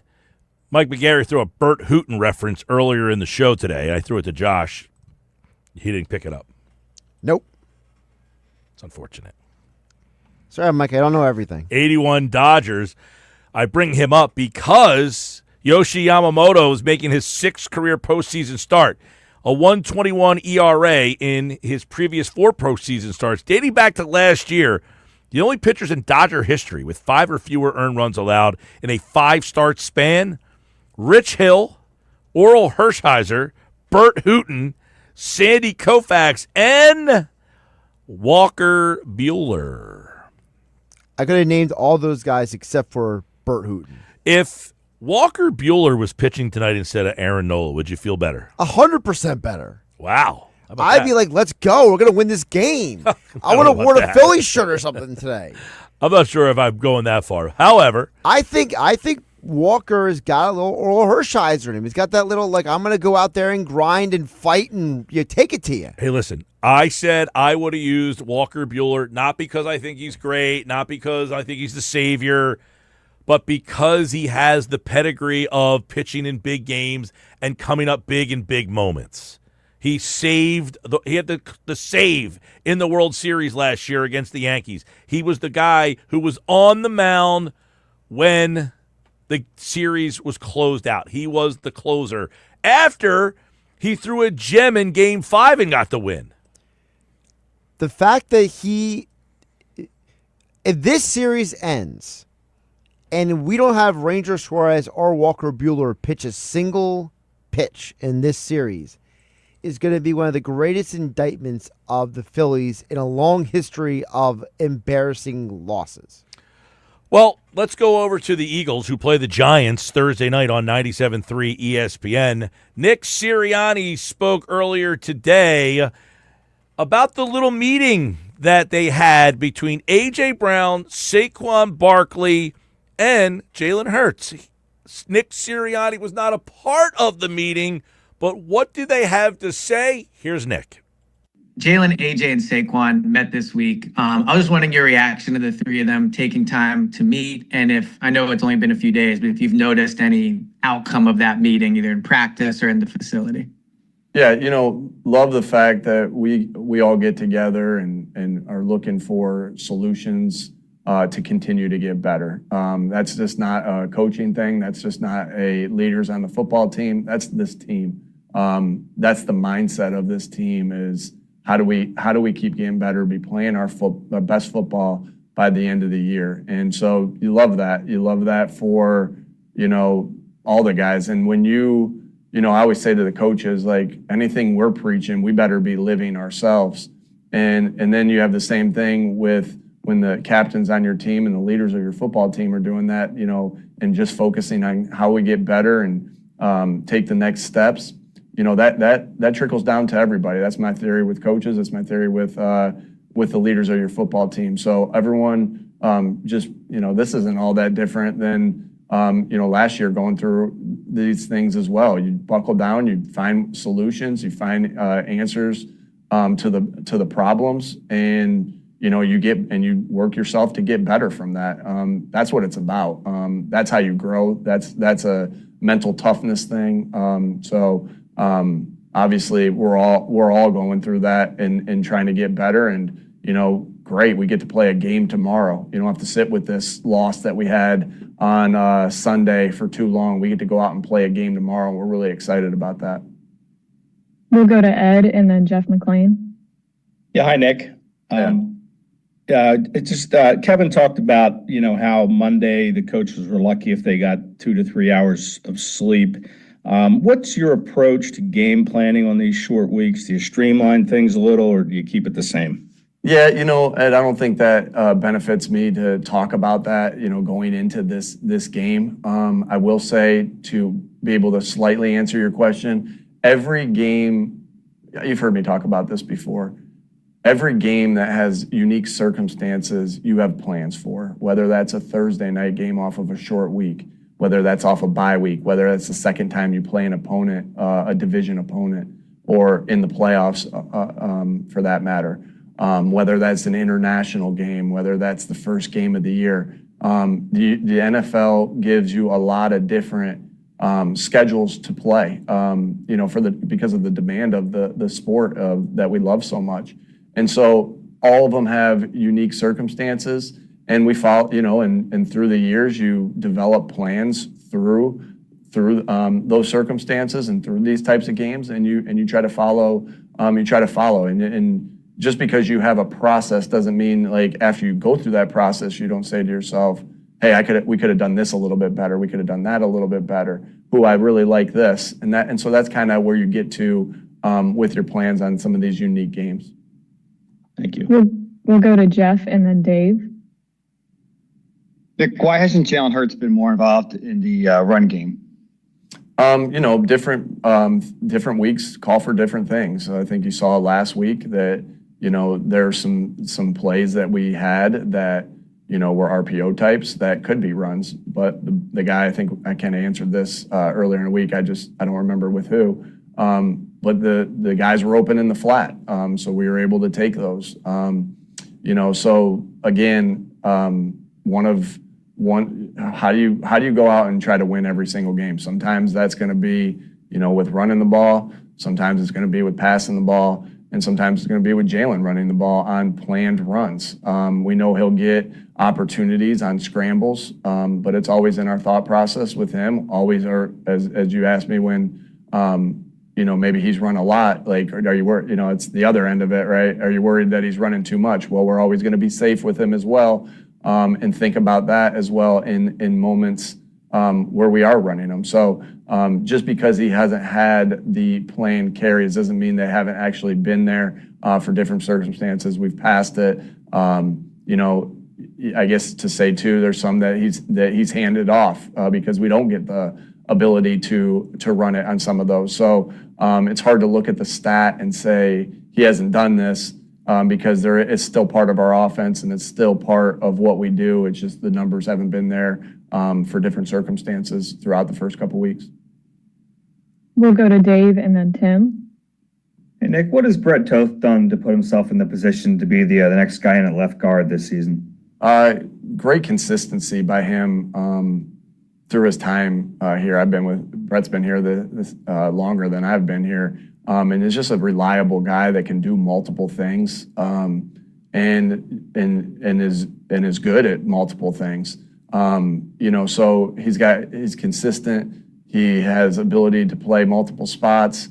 We trust him, and he's done a good job when he's been able to go in in time where we've needed him. Just very similar to Matt Pryor has done a good job. Very similar to Fred Johnson. We've had this in the past with other guys, Jack Driscoll. You name it. We've had a lot of guys that have came in and been able to make plays and help us make plays. As backup roles. That's the reality of the NFL football. You got to have every guy ready to go, every guy ready to step in, because we know that there's injuries, there's bumps and bruises along the way. A lot of confidence in Brett Toth.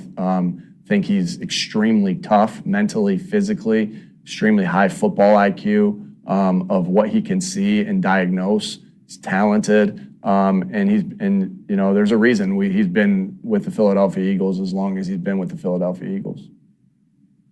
We'll go to Tim and then Martin.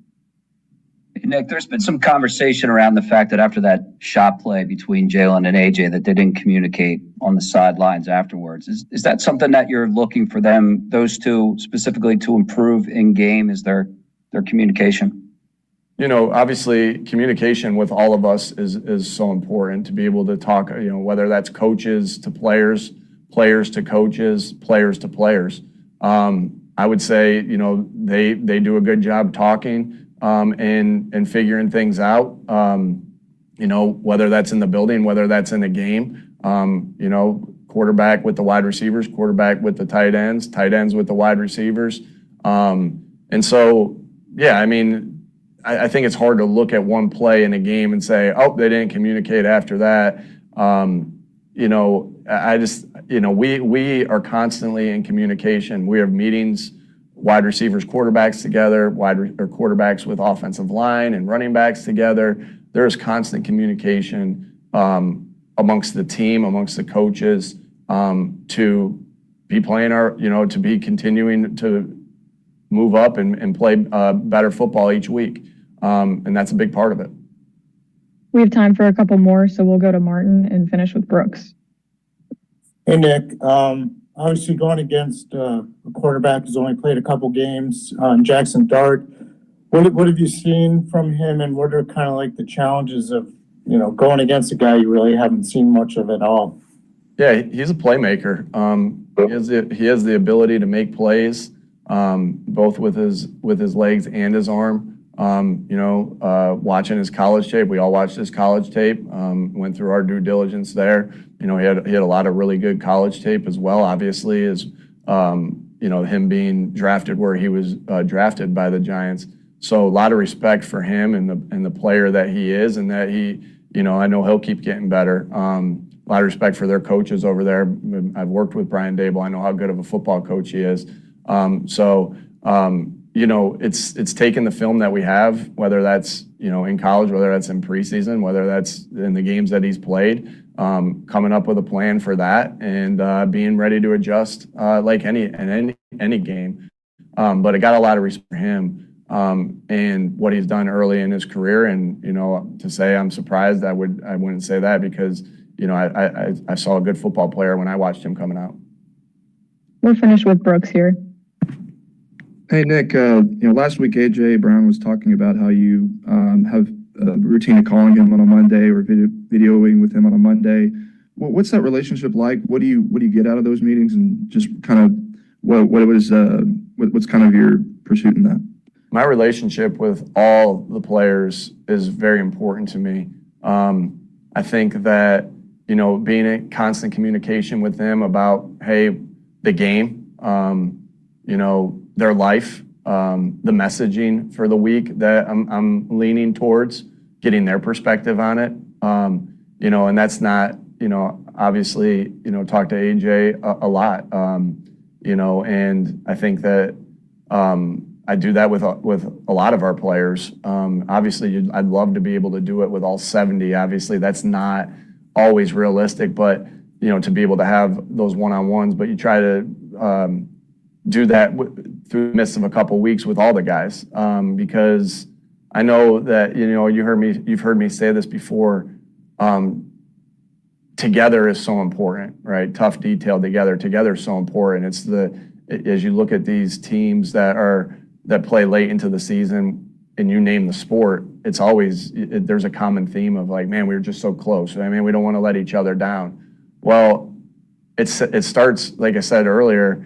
If I'm not living up to that standard, how do I expect them to do it? I think the best leadership tool we have is our example, because they're always looking at you first in those scenarios. So if I want a close-knit group of guys, then I better be working on those relationships as well. So whether it's AJ, whether it's Jalen, whether it's Devontae, whether it's Zach Bond, whether it's Reed Blankenship, Saquon, you name it, Jordan Mailata, all those guys, you're constantly working on that relationship. And, some guys, you talk to on Mondays, and some guys you talk to on Tuesdays, and you have a routine with it. And sometimes you hit a guy once every other couple weeks.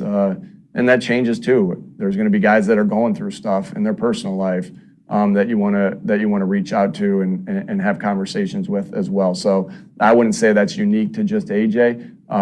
But obviously that relationship with AJ is very important to me. But it is that way with all our players. There's Nick Sirianni, and interesting stuff at the beginning there, as well as what he just finished up there at the end. It's Nick Sirianni talking about, so apparently, according to reports, Jimmy Kempski yesterday from Philly Voice reported that Jalen Hurts, A.J. Brown, and Saquon Barkley all met this week. What was his reaction? Hey, I love the fact that they all get together. We'll talk about that coming up on the other side. Plus, it's our unsportsmanlike moment of the day from Drew Brees. Next.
if you're a player on the team and you have an issue with play calling or how much you're getting the ball or scheme or just anything, just speaking from my perspective as a quarterback on offense, like, dude, you come to me. Like, you come to me and we'll figure this thing out, right? Like, I want nothing more as a quarterback than to make sure everybody gets love, right? And everybody's going to get their opportunities. And you need everybody to buy in to the role that they have. And look, each week may be a little bit different, right? Like, we went into games and it's, hey, guys, it's going to be a heavy run week, right? So receivers, you're going to block your butts off and you may get limited opportunities, but you know what? That's the kind of week it is, right? And then on the flip side, it's, hey, man, this is a stout run defense. We're going to have to be really efficient in the passing game. We're going to have to throw it around. And then everybody understands their role based on that. Easier said than done sometimes, or maybe not. Drew Brees on Unsportsmanlike this morning. It's our Unsportsmanlike moment of the day, brought to you by Whitehorse RV Center. Find fall closeout savings on 2025s and select pre-owned RVs. Shop now before they're gone. Whitehorse RV, your RV adventure starts here. You know, here's what I would say that I agree with Drew Brees. You hope everybody buys into that, though, right? Hey, this is going to be a run-heavy week. Okay, coach, we're all on board. And it feels like the Eagles were okay with that. Then you won a Super Bowl. And it's, do we have the same goal to win another Super Bowl, or do we want ours? And that's what, right now, we can't figure out, because A.J. Brown's saying, hey, not happy in my role in the offense. Devontae Smith, apparently. And some of it, according to Diana Rossini, was that specifically the red zone is where they weren't happy. Well, the only area of the whole team that you're succeeding offensively is in the red zone, 11 for 11. That's what's weird. To me, that's why, listen, Drew Brees, that's an example why he's an amazing leader. He was a great leader of men. I think part of the problem for the Eagles right now is they're a very, very, very young team with a lot of guys still figuring out how to be leaders in a locker room full of a lot of big personalities. Well, it felt like a team that what he said last year was on that, hey, guys, it's a heavy run week. That's what we're going to do. And then the week we need to pass the ball, Pittsburgh, playoffs, hey, guys, heavy pass week. Let's do this. I would say this. If I'm Kevin Petula and I scored 17 points with A.J. Brown, Devontae Smith, and Jalen Hurts, and Dallas Goedert, and Saquon Barkley, I got to look at myself in the mirror and say, am I cut out for this job? I mean, we're 17 points with this group of guys. And come on. Seriously. Football at 4 coming up next.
in Atlantic City. Well, the Eagles 1 day away from the New York Football Giants. Both teams coming off losses. Obviously, two teams that have two different ideas of what they want to be this season. But what do the Eagles want to be this season? Let's ask Geoff Mosher from the Inside the Birds podcast, who joins us right now for today's edition of Football at 4 here on the Sports Bash Live on 97.3 ESPN. And Moshe, I guess that's been the big question.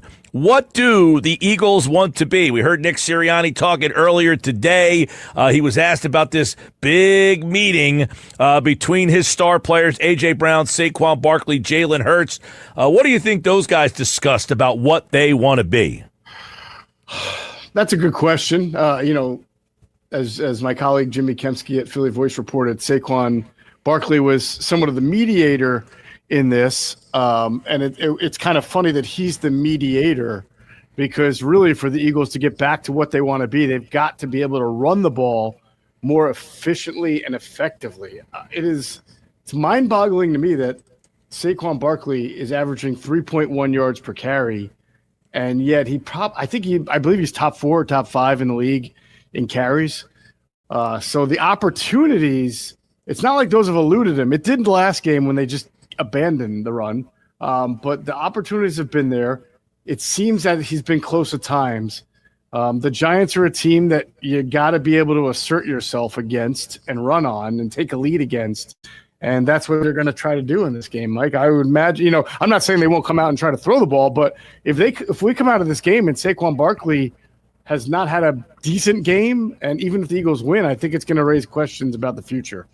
Well, listen, you get a situation where this team ran the ball to success, a big level of success. How much is their problems this year is them trying to mirror the success they had last year and can't mirror it? Yeah, I think that's it. They can't mirror it, and it's not the same exact offensive line, so I think that there's some issues there. Obviously, Cam Jurgens, I believe, told Jeff McClain, or maybe he said it to a pack of reporters, that he can just tell he's not fully back from the back surgery. He's not himself. I mentioned to you on tape watching him try to do some angle blocks recently that just didn't look like the Cam Jurgens that we used to see. Landon Dickerson beat up. We'll, have no idea if he's going to wind up playing tomorrow night. And Tyler Steen, Jason Avant made a really good observation as opposed to Mekhi Becton. He was on our show last night. It's up on our platform right now. Said that Tyler Steen is sort of very obvious when he's standing up looking back at the quarterback before he hits the center to tap, because it's new to him, and he doesn't do it subtly, and it gives the defense an advantage there. I feel like Mekhi Becton, though, did that last year, too. I mean, he would just slap the guy on the back. And I always just say, does anybody else not notice Mekhi Becton just literally, slapping Jurgens on the back, and timing it? I said that, too, to Jason. He goes, it's not really it's the way Steen really stands up and looks back. You can just see him getting, the tap from Becton was hard, but it was quick. Whereas with Steen, it's a little bit slower. So these are all small things. I mean, it's not they all add up, but it's not an excuse why Saquon can't at least have 100-yard type of day. So, and hopefully for him, he's not pressing too much. I think that he is a little bit, but they got to figure out a way to clean up that operation. Maybe it's putting more like another O-lineman on the field like the Broncos did, or getting some extra beef with Cam Lotz, who has a fullback. They have this meeting, and usually when you have meetings, that generally means you're admitting something's wrong here, right? You're saying, so is the meeting, in your opinion, I know that there's no what they talked about or anything, but is this more what they need to be as an offense, or, hey, there's some friction here, and it's now boiling over to the rest of the team, and it's not fair to the rest of us? Yeah, that's a good question. I don't know if it's friction. I think meetings sometimes help you clear the air and get on the same page. But I don't know that from an execution standpoint, it can change all that much. Everything that you're doing, you're trying to do against a specific defense, and what that defense does well or not well, and how you're going to attack it based on what you do well or not well. But you can probably help just get on the same page and say, hey, what went wrong here? What went wrong there? Maybe like that play to A.J. Brown that didn't connect. You can talk and get on the same page and at least air it out, but I don't know that really changes execution. All right, so the Phillies play tonight, and we keep hearing they're pressing. They're trying to do too much. How much do you think that Kevin Batula is now trying to dial up the perfect play every single play? When you get into this situation where you've never called plays, you're coming off a Super Bowl championship team, and now everyone's looking at you as to why there's a problem here. Do you ever look at that and wonder, like, is this guy just trying to be too perfect?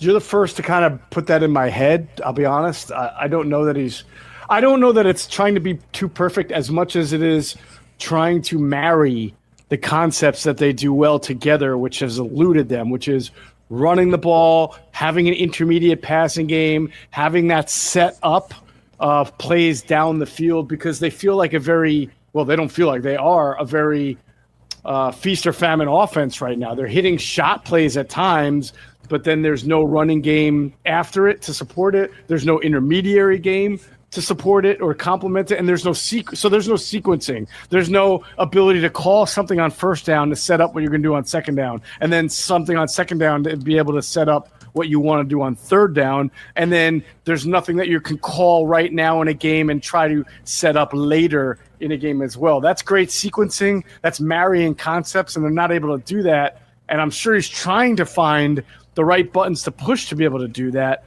But at the same time, defenses are kind of on to what the Eagles are doing, and they've played some pretty good defensive teams lately.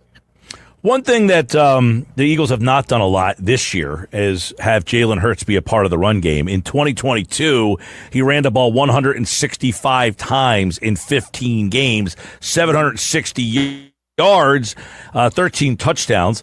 In 2023, that number dropped. In 17 games, he actually ran less, only 157 times. Last year, in 15 games, he ran 150 times.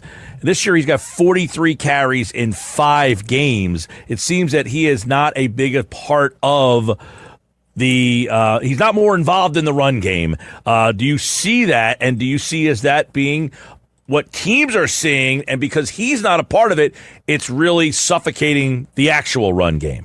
Yeah, I mean, it's twofold. They really haven't used him in designed runs very much, and those, I think, are difficult for offenses to stop.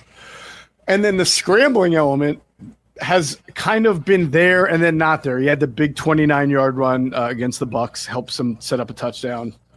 He had a few scrambles against the Chiefs as well that were big. But I told you last week against the Broncos, I thought he was going to struggle to get his own run, like scrambled runs off, because they rush the passer with discipline. They stay outside and keep the quarterback inside the pocket, and then they use spies. They use stunts across the middle to clog up lanes. I'd sort of be surprised if Jalen didn't find more running lanes against the Giants.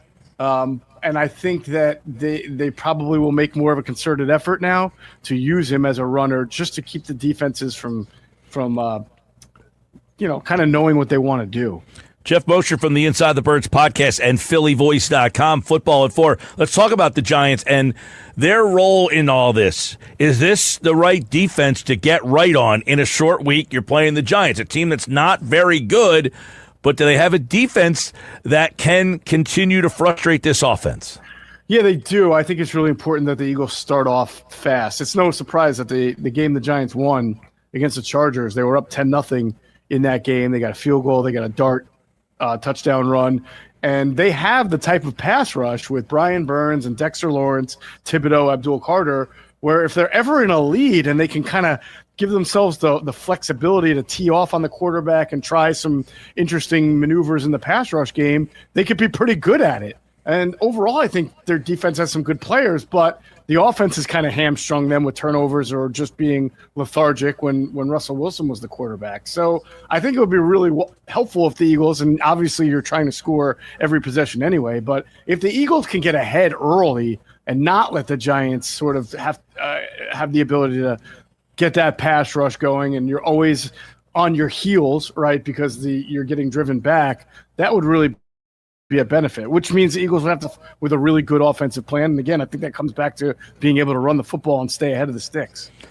Why Brett Toth at left guard? And do you think that is, the problems that they're having on the offensive line is stemming from the fact that they haven't been healthy, and then the reserve guys they don't have the depth that they once had? They don't, and it's clear, Jeff Stoutland likes guys to be comfortable on the side that they play on.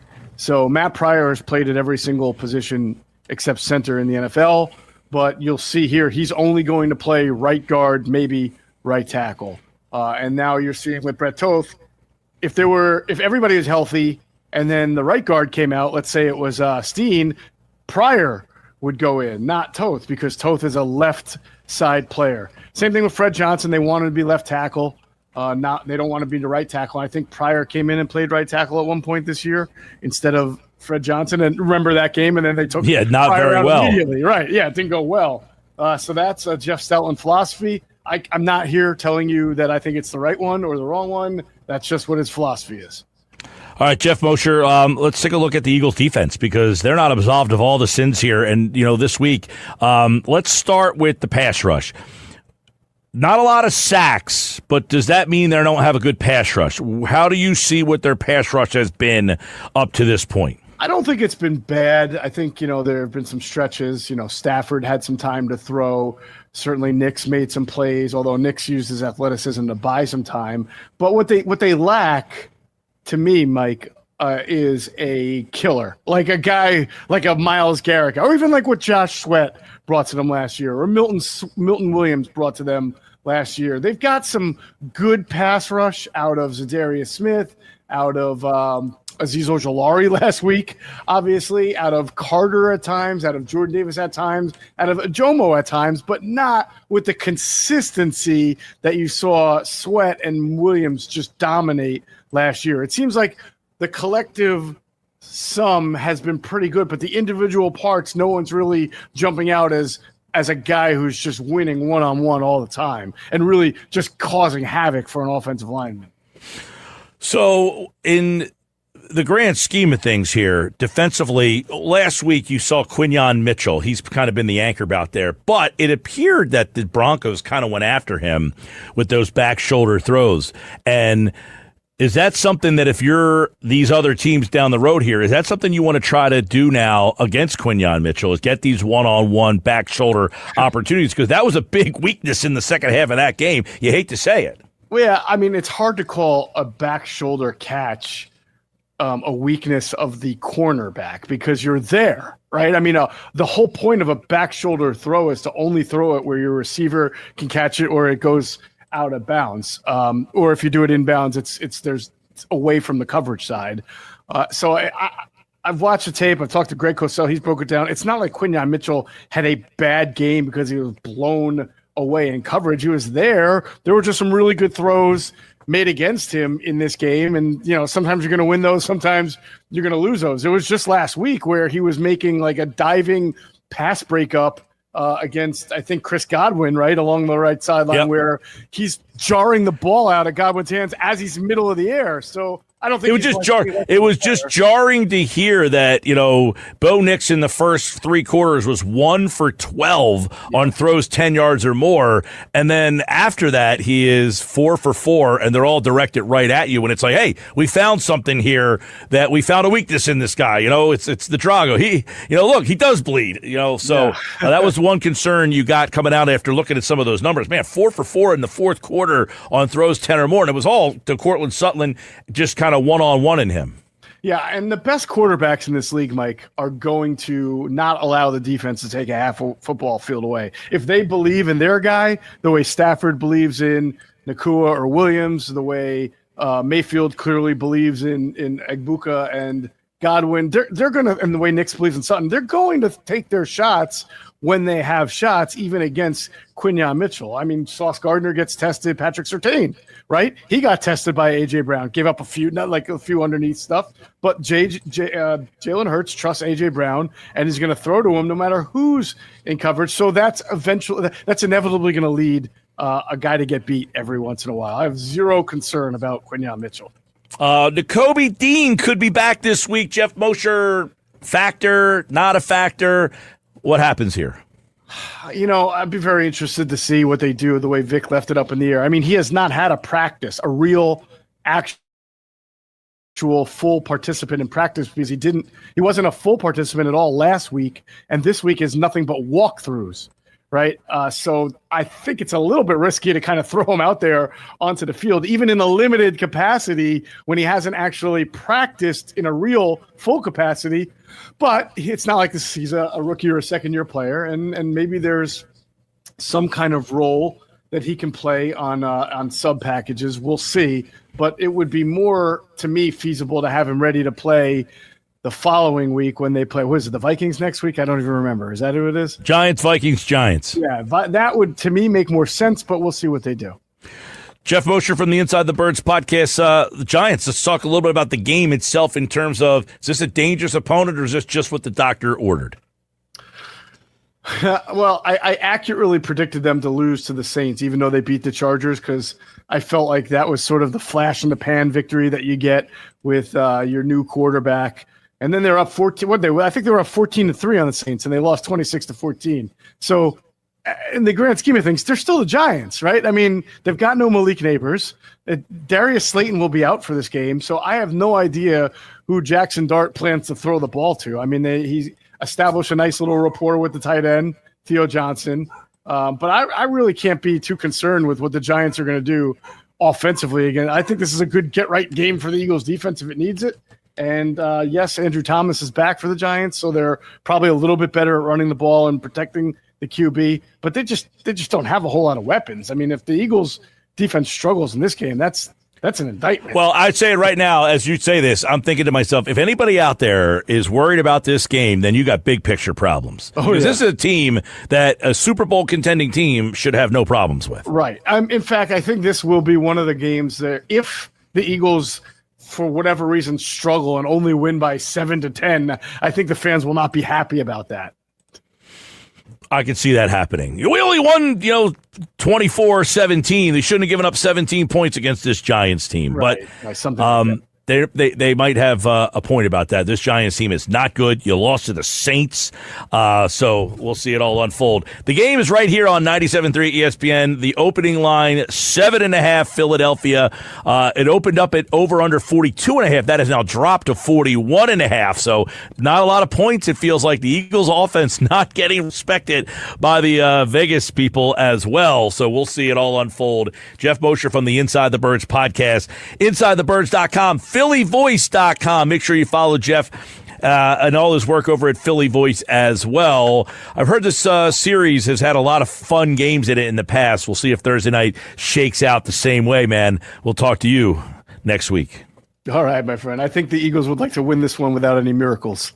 That's right. No miracles at the Meadowlands needed for this one. Take care, Geoff. All right, Geoff Mosher from the Inside the Birds podcast, InsideTheBirds.com, here on the Sports Bash Live on 97.3 ESPN. I'm Mike Gill, and of course, coming up, we got so much more to go. The Nuggets are on the way, plus in the 5 o'clock hour, John McMullen will talk more Eagles, what happened at practice today, his thoughts on the meeting, the big meeting, and Frank Close answers your Phillies playoff questions coming up here on the Sports Bash at 5:30 tonight, 97.3 ESPN.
When you're hiring, have you ever felt like you're missing out on meeting great candidates? Well, they're not hard to find when you go to ZipRecruiter. ZipRecruiter helps 10 million people with their job search every day. People who are actively looking for jobs like yours. so it's easy to find the right person fast. 4 out of 5 employers who post on ZipRecruiter get a quality candidate within the first day. Try ZipRecruiter for free at ZipRecruiter.com/free. That's ZipRecruiter.com/free.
Okay, I have to tell you, I was just looking on eBay where I go for all kinds of things I love, and there it was. That hologram trading card. One of the rarest, the last one I needed for my set. Shiny like the designer handbag of my dreams. One of a kind. eBay had it, and now everyone's asking, ooh, where'd you get your windshield wipers? eBay has all the parts that fit my car. No more annoying, just beautiful.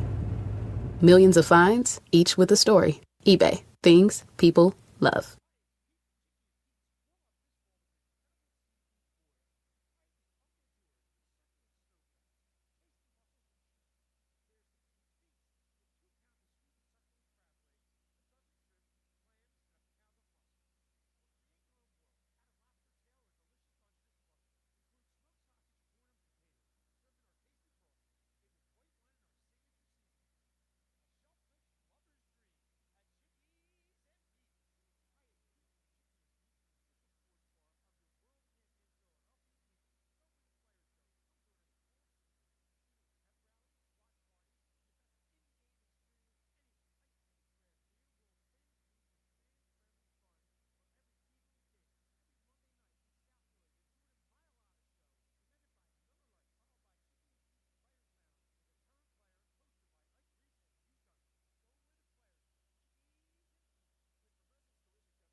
Macy's Star Deals Week is back. It's one incredible week packed with epic savings on the best fall styles. That means luxurious 100% cashmere sweaters are now just $79.99. The latest beauty from Shiseido, Mac & More, $30 off every $150 you spend. Plus, exclusive online-only daily flash deals and so much more. It's the one week you really can't miss. Macy's Star Deals Week is going on now. Savings off already reduced prices. Exclusions apply.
New Jersey, we got a lot of wow to go around, all year round.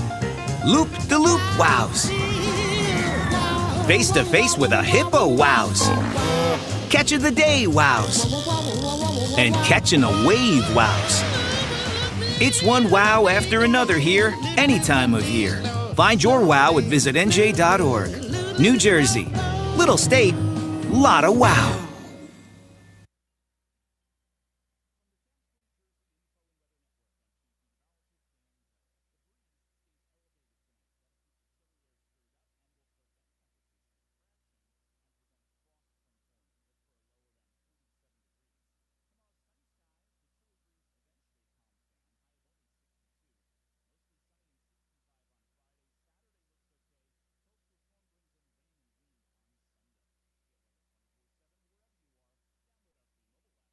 You matter, and so does your well-being. Call, text, or chat 988, New Jersey Suicide and Crisis Lifeline, for free 24/7 support with mental health, suicide, or substance use concerns for you or someone you love. A message from the New Jersey Department of Human Services.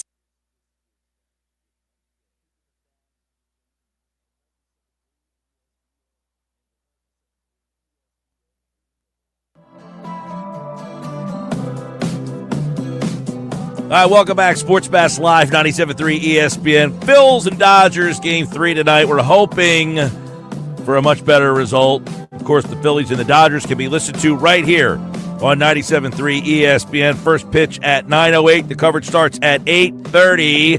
Time for Nick's Nuggets. They're brought to you by The Hub, gear that works as hard as you do. Nick Earnshaw is the host of the Shift podcast, the producer of the Locker Room Weekends on 97.3 ESPN. And he joins us today, right now, with today's version of the Nuggets here on the Sports Bash Live on 97.3 ESPN. Kind of a somber feel to this day, but let's hope the Nuggets will cheer us all up. You know, I hope I'll cheer everybody up today, Mike. I'm hoping. I'll give you a couple of nuggets today that maybe gives you a little bit of confidence that they extend the series. Don't know if they win the series, but I mean, listen, you got Aaron Nola on the mound. That's going to be nugget number one. Nola on the bump tonight. And listen, all right, most of the time, heading in that last time, I know we had that back when they could have clinched on that Sunday, then they had to go back out to the West Coast. Heading into that game, in Nola's 7 previous before that game, in which the Phillies could clinch a postseason berth, clinch a division title, or a postseason series, 4-1 with a 1.62 ERA. That's a clinching game. This is a do or die game, all right? So he's pitched well in those type of games. Do or die, I don't know if we're in love with having Nola on the mound. Now, they're going to piggyback him with Ranger Suarez tonight. And listen, the Dodgers as a team, against right-handed curveballs, only batted .214 and .387 slug this season. So we know that Aaron Nola likes to throw that curveball. He'll leave a hanger over the middle every once in a while. You hope you can get those guys out, right? I mean, Ohtani hasn't done much. Freddie Freeman hasn't done much. Mookie Betts hasn't done much. Your guys haven't come up big, and it's been the other guys. It's the Oscar Hernandez of the world, right? The Will Smiths coming off the bench. Those guys have hurt you. It hasn't been the top players for the Dodgers. So you're hoping. I didn't love that Nola was starting tonight, but hey, you're going to piggyback him with Ranger. Let's see. You got to throw everything you can out there in the face of elimination. Well, we think they're going to piggyback him with Ranger, right? We've been hearing the Ranger thing for 2 games now, and that hasn't come to fruition. But, yeah, I mean, tonight is a kitchen sink. You got to throw everybody. And, you know, it's interesting. Nola in this game, everybody's like, what? You have Ranger. If Nola actually spins a gem here, okay?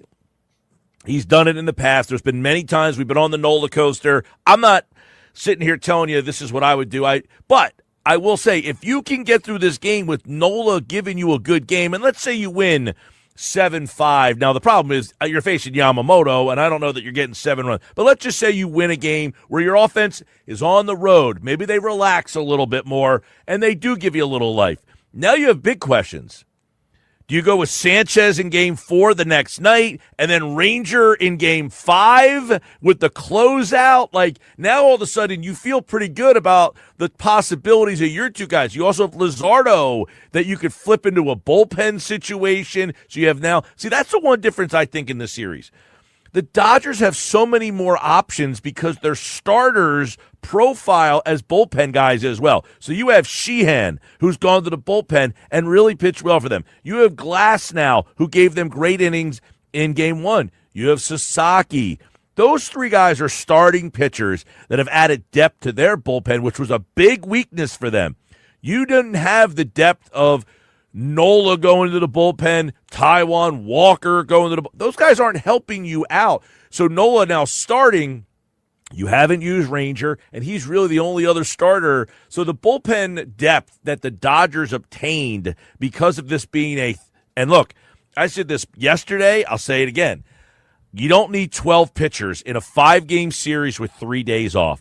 Walker Buehler has not thrown a pitch. Ranger Suarez, for whatever reason, has not thrown a pitch. Taijuan Walker hasn't even warmed up. Tim Meza hasn't even taken his jacket off yet. You know, you've got, and Aaron Nola hasn't pitched. You got 5 pitchers who haven't even picked up a ball yet. So the roster construction, I think, was a flawed situation. It's handcuffed this team through no fault of their own. They don't know Bader's getting hurt. But in the end, you don't need 12 pitchers in a 5-game series with 3 days off, and that has hurt because the Dodgers were able to take 3 starters, plus Kershaw, by the way. They haven't even used him, and they moved their biggest weakness was their bullpen, and they made it a strength because they transformed their starters into relievers, and you haven't been able to do that because you lost Wheeler, you didn't use Ranger at all, and I give roster construction and some mismanagement of the bullpen there. Yeah, I mean, listen, you can't help the Bader thing, but when that guy goes down, now you have nobody behind him to help you out, right? So you get into that situation in Game 2 at the end with the bunt, Castellanos on second, the whole thing there with the pinch runner. So that has hurt you. And they've carried too many pitchers that they're just not going to use. And for whatever reason, they haven't used Ranger Suarez. I can't understand it. I'm stunned he's not starting tonight. You don't need to throw Nola, but you know, this decision was made way beforehand, and they just didn't say anything about it. They just went out there and played coy. You knew that it was going to be Christopher Sanchez in Game 1, and then they waited till kind of the last second to let you know, hey, Luzardo's going to pitch Game 2, because we were on the assumption that it was probably going to be all 3 lefties, and then they throw the curveball after Game 2 with Aaron Nola starting. Well, and you know, one of the things in the series so far, Ohtani has the 1 RBI, and it was a big RBI, by the way. That was the game-winning RBI. It ended up being the big one, but he has been somewhat silent. Freeman has not been a big, hadn't had a big impact in the series either. You have neutralized their 2 left-handed hitters in this series. Now you're giving those 2 guys a chance to face a right-handed pitcher, because Ohtani's going to lead the game off against Aaron Nola. Freeman will get a shot against Aaron Nola. So you are now maybe potentially giving that offense that's been lifeless at the top a little chance to get going here. Yeah, I mean, they, if he leaves a hanger, and like I mentioned the stat where they're batting .214 against right-handed curveballs, I wonder if that's the approach by Aaron Nola tonight, throwing a lot of curveballs. I get nervous when he throws curveballs. When he leaves a hanger over the middle and it goes into the second deck, that's not too pretty. So I'm very curious to see how this thing starts off, and what the approach is from Nola, and if they're ready for that curveball from him that sometimes he leaves hanging over the middle. And you don't want to get those guys going. If you're already losing to the Will Smiths of the world and the Hernandezes of the world, the Tommy Edmonds, all those type of guys, right? And then these guys start get going, they have no shot. Here's what I'll say. You're down 2-0. You take every chance you get. And if this works out and Nola gives you and it's something that Rob Thompson said, like you said it, this was planned out beforehand. They were using Nola the whole time. You don't put Nola on the roster if you didn't think you were going to start him. Yeah, and you've already said he doesn't. You already said he doesn't pitch out of the bullpen. He doesn't pitch out of the bullpen. So you knew he was starting this game. You just never announced it for whatever reason. You didn't announce it, but if this ends up working out for you, do you now feel that you have the pitching advantage? I don't know. I mean, they still have Ohtani to go back to. They still have Glasnow that can pitch a game, because I have heard that there's some thoughts that Glasnow could pitch game 4. Yeah. So they could do what you haven't done. They used Glasnow in game 1. You essentially should have did what they did. They used Glasnow in relief in game 1, and now they can bring him back in game, or use him in game 4. You could have used Ranger in game 1 on that Saturday night when Sanchez came out of the game. You could have gone to Ranger. Instead, you went to Robertson. And because if you go to Ranger in that spot, Ranger's a guy who gets out lefties and righties. He's a starting pitcher. He could have pitched to the 8-hitter who was Pages, the 9-hitter who was Will Smith, and then you have him to start against Ohtani, which is why you went with Robertson anyway, because you figured if I go to Robertson here, then I can bring him back the next inning, and he only has to face 2 hitters. Because then the next hitter is Ohtani. But if I go to Suarez there, I already have my lefty in the game, so I can keep him in for Ohtani. Ranger was the play in game 1, just like the Dodgers went to Glasnow in game 1. Ranger was totally the play in game 1, and somehow he wasn't used in game 2 either. So I'd expect to see him tonight. Same situation, right? Too. They bring in Kirkering. It was the play in probably both games, honestly. But listen, they've struggled in this series, and tonight, Aaron Nola. Hey, what do you got, Aaron? What do you got from that 7-year deal that you got just a couple of years ago? All right, moving along. He should be fresh. He should be fresh. He hasn't pitched all that much this year. Should be. He should be. We'll see. We'll see. I'm not confident, but here we go. Nugget number 2. Yamamoto's on the mound for the Dodgers. Okay, Trey Turner, Bryce Harper, Kyle Schwarber, your top 3 guys who have struggled mightily once again in this series, are a combined 1 for 6 against him. Not great. And you know who the guy on this team who has the most hits against Yamamoto is? Harrison Bader. 4 hits, 4 for 7 in his career against Yamamoto. That does not bode well. The matchup is not there on the other side for the Phillies. So when we're talking about Nola, nugget number 1, Yamamoto, not great. He's had a great year, by the way. 2.49 ERA, has a 5 WAR. I mean, he's no joke either. So do we expect the bats to just come alive all of a sudden? Maybe. Maybe if some miracle happens. I just don't see it. The matchup on that side of things is not good either. No, I don't like facing Yamamoto at all, and I've said it all along. Their pitching's better than your pitching. I mean, flat out. I mean, so far you've gone 2 games. Their pitching's been better than your pitching. Your pitching's your strength. Their pitching's their strength. Their pitching has been a little bit better for 2 reasons. One, those are swing and miss guys. They've got guys who come in out of their bullpen. They strike you out. They make you swing and miss. That's one thing the Phillies lack. Kirkering's supposed to be that guy. The problem is, he just doesn't know how to pitch yet. He's a thrower. He's got great stuff, but he's not really ready for whatever reason. This was a guy, Kirkering, who came out of nowhere. He was similar to like Dominguez a couple of years ago. They just brought him up, and you were like, who the hell's this kid? And he had such good stuff that he made the roster because they just don't have guys with good stuff. Teoscar Hernandez said yesterday that he watched a lot of tape of Matt Strahm, that he likes to go up in the zone, and that he was prepared for it. Now, some people think he's tipping pitches. Maybe he just did some homework. I don't know. But the Phillies just don't have enough guys that when they come in the game, they can hammer you down. And so far, I say this a lot. Trey Turner is a 305 hitter for the season. But what is his batting average against good pitching? What is Kyle Schwarber? How many of those home runs has he hit off of the 5th guy on the Pirates or the 4th guy for the Royals? I want to know what you are against the number 1 and the number 2 on L.A., Chicago, Milwaukee, the teams that made the playoffs. What's your batting average against those guys? I don't want to hear that Trey Turner's a 305. He's overmatched at times. He swings over top of stuff. Is he a good hitter? I'm sure he is a good hitter. But is he a good hitter against good pitching? We haven't seen that from Harper, Turner, Schwarber in this series, the series last year, and going back to the Diamondback series, because they were fine in the first couple games of the Diamondback series, but when it got to the nitty-gritty, and by the way, you're facing Brandon Pfaadt in that game, hardly Cy Young material.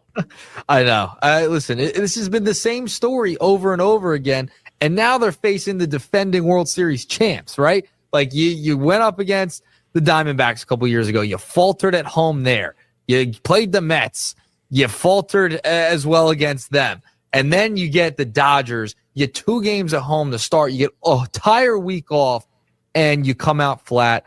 Nobody's hitting. Turner coming off the injury, not great. Had a great regular season. Same with Kyle Schwarber. And Bryce Harper just looks completely overmatched just by everybody. He just does not look like the same player. He just doesn't. And, when it's this time of year and, everyone's been waiting all year, 162, you have the faithful, you're talking about the fans watching every single game, dying on every pitch.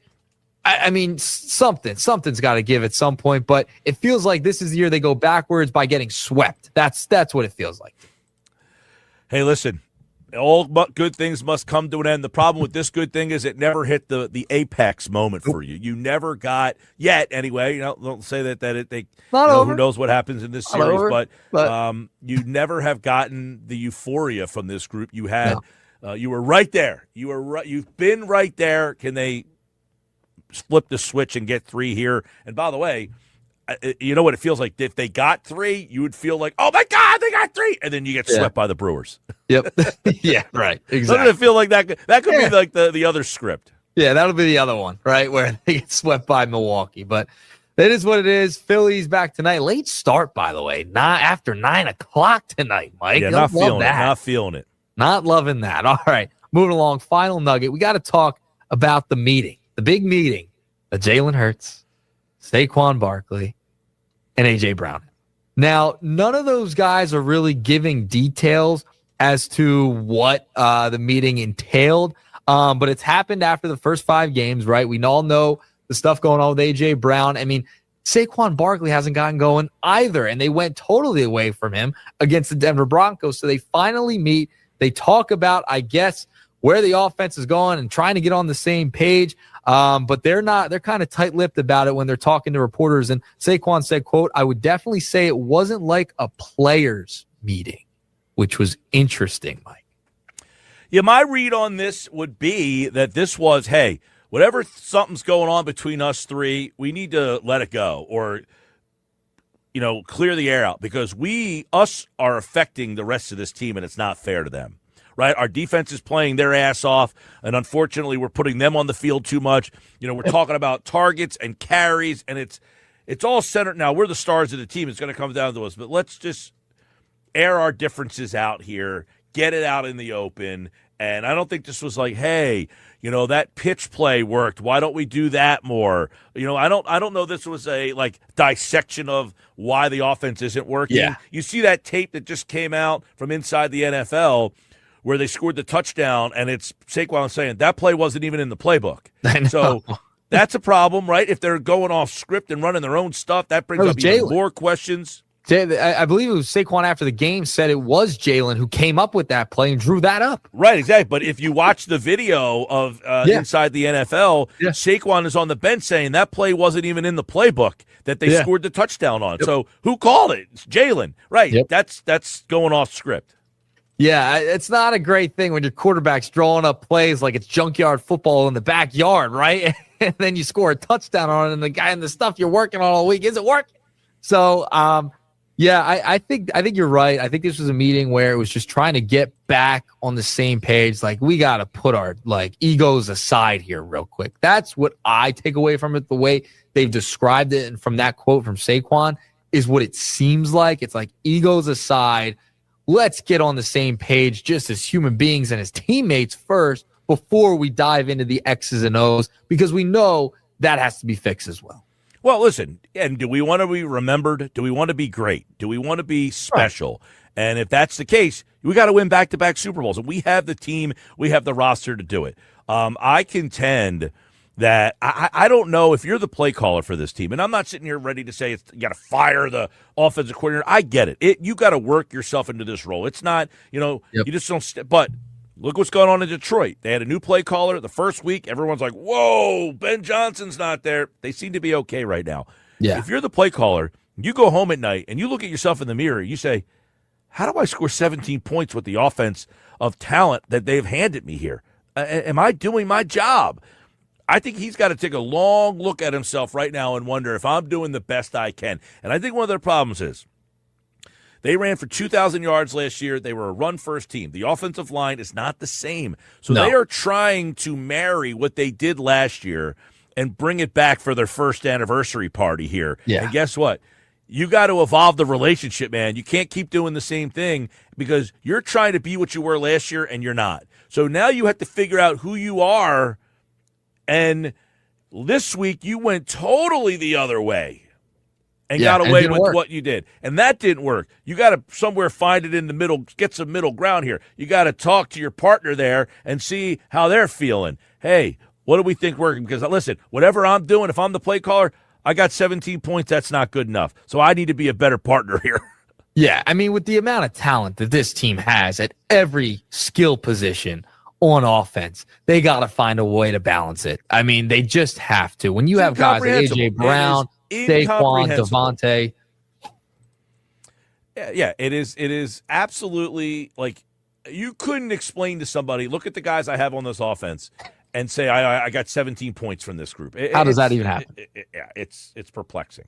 It's crazy. All right, Mike, 3-pack of nuggets for you today on this Wednesday, last day of the baseball season for the Phils. Maybe not. I can't even believe that we're possibly talking about that. And the spring training schedule's not even out yet. Like, at least tell me when the spring training schedule's out so I can have something to look forward to. All right, they're the Nuggets. They're brought to you by The Hub. Gear that works as hard as you do. That is a Wednesday edition of the Nuggets. Tomorrow we look back at the Phils night in L.A., and then we get you ready for the Eagles, Giants, and the Flyers openers tomorrow. There we go. Y'all flyered up? Yeah, flyered up. Political Nick today again. Once again, we're bringing that guy back. I'll be up at the debate today. We're all over the place. I said to Nick, he said, I'm going to the debate tonight. I said, who's running? He actually gave me a real answer, as if I needed to know, with the 975 commercial breaks of. Full disclosure, I was half looking at my phone and saw it. Like, I was like, I guess he hasn't been paying attention or not. I was like, let me tell him. I mean, I don't pay attention in terms of like who they are. It's hard to miss it though. Like, my gosh, every commercial. Are you kidding me? You can't answer that question? Everywhere. I mean, that's the one commercial I've seen 750,000 times. I imagine, what's his name? Jack Chitterelli. And who's the other? Mikey Sherrill. Mikey Sherrill. I'm imagining that Jack spent a heck of a lot more money than Mikey has because I haven't seen any of her commercials other than her being in his commercials. I said, holy mackerel, make this go away, please. They're everywhere. It's almost. I'm not paying attention to who's running for anything. That's why I was trying to help you out. All right. Well, that's why you're going. Enjoy that tonight. I don't know why you would seduce yourself to go into those bleep shows, subject yourself to go to those bleep shows. But, all right. Peace. Let me know how it goes tomorrow. I will. All right, there you go. The Nuggets here on the Sports Bash Live, 97.3 ESPN. All right, coming up next hour, we'll get you ready for the Phils tonight.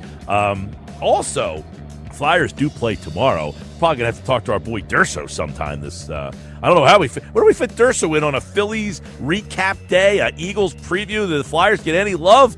Well, we'll see. It's all coming up. Sports Bash Live, 97.3 ESPN.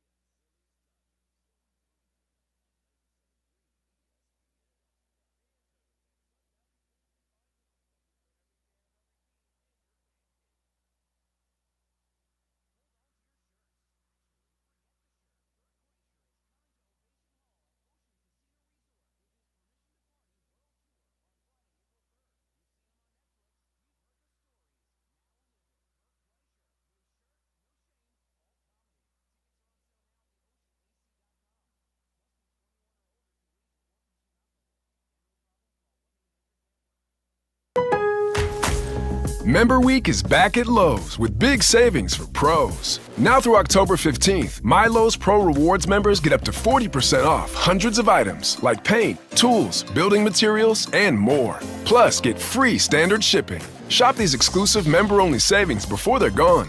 Not a rewards member? Join for free today. Free standard shipping not available in Alaska and Hawaii. Exclusions and more terms apply. Loyalty program subject to terms and conditions. Details at lowes.com/terms. Subject to change.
When you're hiring, have you ever felt like you're missing out on meeting truly great candidates for your roles?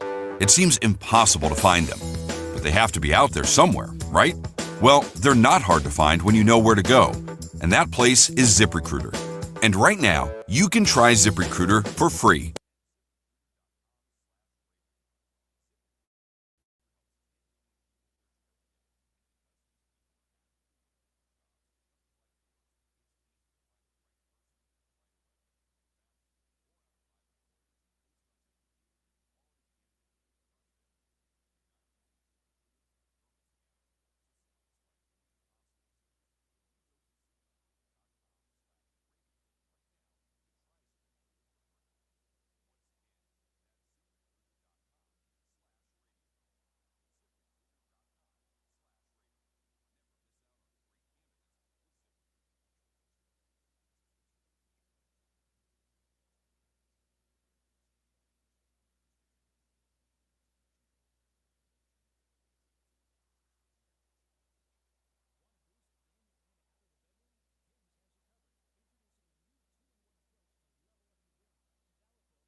love the fact that we all get together and are looking for solutions to continue to get better. That's just not a coaching thing. That's just not a leaders on the football team. That's this team. That's the mindset of this team is how do we keep getting better, be playing our best football by the end of the year. And so you love that when the captains on your team and the leaders of your football team are doing that, and just focusing on how we get better and take the next steps. That trickles down to everybody. That was Nick Sirianni today talking about the big meeting. Oh, the big meeting. John McMullen, Birds 365. He's brought to you by Boardwalk Honda. Shop their new pre-owned and certified pre-owned Hondas online, boardwalkhonda.com. First question out of the chute today to Nick Sirianni. What was up with this meeting? What do we know about this meeting? Is it concerning that they had a meeting, or is it a good thing? John McMullen, Birds 365, Sports Illustrated, joins me now on the Sports Bass Live, 97.3 ESPN. You're 4-1, and you're having a team meeting. What does that suggest about what's going on with this team right now, John? Well, it wasn't a team meeting. It was a leaders meeting. A leader of the well, meeting of the minds. It wasn't even a leaders meeting. Want to talk about the leadership committee or the captains, it was three guys. And obviously Saquon, Jalen Hurts, A.J. Brown, maybe the three most high-profile Eagles, but it was only three guys. So, just reading the tea leaves, it was probably Saquon trying to get those two on the same page moving forward. So, I don't think it was a bad thing, but I don't think it's a good thing either. I just think it's sort of a thing that people have latched on to. I don't think it's going to help them. I don't think it's going to harm them. But if it can get those two back on the same page, and I'm talking about Jalen and AJ, obviously, that would be a good thing. But I think that has to, the funny thing about NFL buildings, Mike, all they do is meet. That's all they do all week. And it's a short week. But you got team meetings, you got offensive meetings, defensive meetings. They split up. Then you have position meetings. All they do is meet. That's all they do. I think it's not that big of a deal either way, good or bad. So, I mean, do you think that Barkley kind of was the one that said, hey, guys, there's something going on here. Let's air it out and get it over with? I mean, is that pretty much how you're viewing this? Yeah, that's how I'm viewing it, yeah. And if they can do that, that's a positive, and that's how the meeting was described, positive. So for whatever's going on with those two, and I hate the gossip part of it, but they're not as close as they once were, but I've always chalked that up to real life. People have kids. AJ's got young kids. Got married. Jalen got married. Different stages. I would say, bring that into your own life if you're a listener. Your old friends from high school or college, you get married, you have kids. You don't have the same kind of time to just hang out. So I think a lot of it is logical as far as that goes. But on the field, clearly, there's sort of a disconnect, or there has been a disconnect, and that's the most important part is the football part of it, because that's what they're there for. That's what their job is. They don't want to hang out together, great, but you need to be a professional in the building. Well, obviously, and you got A.J. Brown, who's a fantastic wide receiver, very talented. I don't know, has he been used properly during it? Like, I know it's overshadowed by the fact that they won a Super Bowl, but is he used properly to maximize him? Well, that depends on everybody's definition of properly. Obviously, they're not a high-volume passing offense. So if that's your only concern, then I would say no, he's not being used properly. If your only concern is winning football games, I would say yes, because they've won football games at a higher level than everybody else, to the point that one loss is almost shocking to the system. Whereas, it's pretty normal around the rest of the teams in the NFL. So, which is fair, by the way. I mean, it is shocking. It happens one time and you're almost like, but I don't know, the way they lose this game and the way they played in the first 4 games, it's just weird because, the Chiefs, you went on the road at Kansas City, but, it's not the same Chiefs team, but that's, a good win, right? The win against the Rams, you're down. You need all these fluky things, but it's a good win, right? And then, the Tampa Bay game, hold on, but you won on the road. Those are 3 quality wins, you think, but they weren't clean victories where you feel like, hey, man, this team looks really good. Every one of those wins felt like you really kind of lucked your way into that one, right? Yeah, well, I think they've been living on the edge, and I think, the ball bounced their way, whether it was drops in the first 2 weeks or a blocked field goal, a blocked punt. The ball was dropping their way, but the margin of error was very, very small. And the same thing happened against Denver. Margin of error, very, very small. And things went the opposite direction. And a win turns into a loss. So I think it's when you live on that edge, that's the danger. And it could be, the Zach Bond unnecessary roughness. That's a bang-bang play. Typically, they're not going to call that with a running back. They might call it with a quarterback, and that's not right either, but that's typically how they do it, and you get banged 15 yards. That would have been 4th and 1. Instead, it's a first down, and you more importantly than that, you got to burn your last time out before the 2-minute warning, and you lose all that time. So when you do get the ball back, you only have, I believe, 66 seconds to go 74 yards. So with no timeout. So. That might not now be the ball bouncing, but that's a bang-bang call that went against you instead of for you. And that's the little things that if the margin of error is that small, a little thing like that can shift the whole thing the other direction.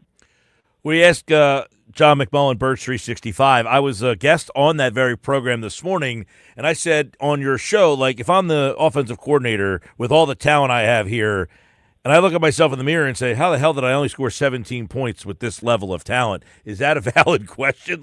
Are you looking at yourself and saying, I need to do a better job? And I almost equate it, John, to the Phillies are going to play tonight, and everybody's talking about the pressure that they have every single at bat. It almost feels now that this guy has to make the perfect play call on every single play call because he's under such scrutiny, and that's no way to work. Well, if you believe that, if that's your approach, I don't think that's Kevin Petullo's approach. I don't, I think he tries to. We're all human beings. I'm sure he hears some of it, but I think for the most part he stays away from it. It's not only from us, right? It's not only from us on the radio, people in the media, social media, the fans booing you. At some point, the people in the locker room are saying, yo, what the hell's going on here, man? You have the video where you score a touchdown, and they say, that one wasn't in the playbook. That doesn't make you feel great. Yeah, and that's one. I got to ask that question this morning. I'm like, come on, it's a wheel route. What do you mean it's not in the playbook? So that's one of those things where, Saquon said something in the emotion of the moment. It's caught on mic. I mean, how many times have you seen since Saquon? How many wheel routes have you seen? It's kind of absurd that people actually think it wasn't in the playbook. It's a matter of. It probably wasn't in the game plan. That's what I think he probably meant. But you say things, off the top of your head, and it's like, I mean, everybody's got a wheel route in their playbook. There's 32 teams. They all run wheel routes. The Eagles, if you watch Saquon Barkley, the first game he was here, Green Bay and Brazil, he got a wheel route touchdown. Well, yeah, that's a normal play that's in everybody's playbook. I don't know if he's saying, hey, that's not in the playbook, or that wasn't the play call, or that's not even what we called. Well, my presumption was it was an audible to that call, and that's good, and that's a check mark in their column on the field. And remember, they have the autonomy to do that. So you can't just say, people have taken that baton which again, it's in the playbook. It might not have been in the game plan, but again, you've already, as a fan, you should know you've already seen this play since Nick Sirianni has been here multiple times, usually every week, at least once. And sometimes they run them, and you don't even know it because they're just running it to clear people out, and they run wheel. It's a simple play. It's like a screen. It's like a bubble. It's absurd to think it's not in the playbook. So that's number one.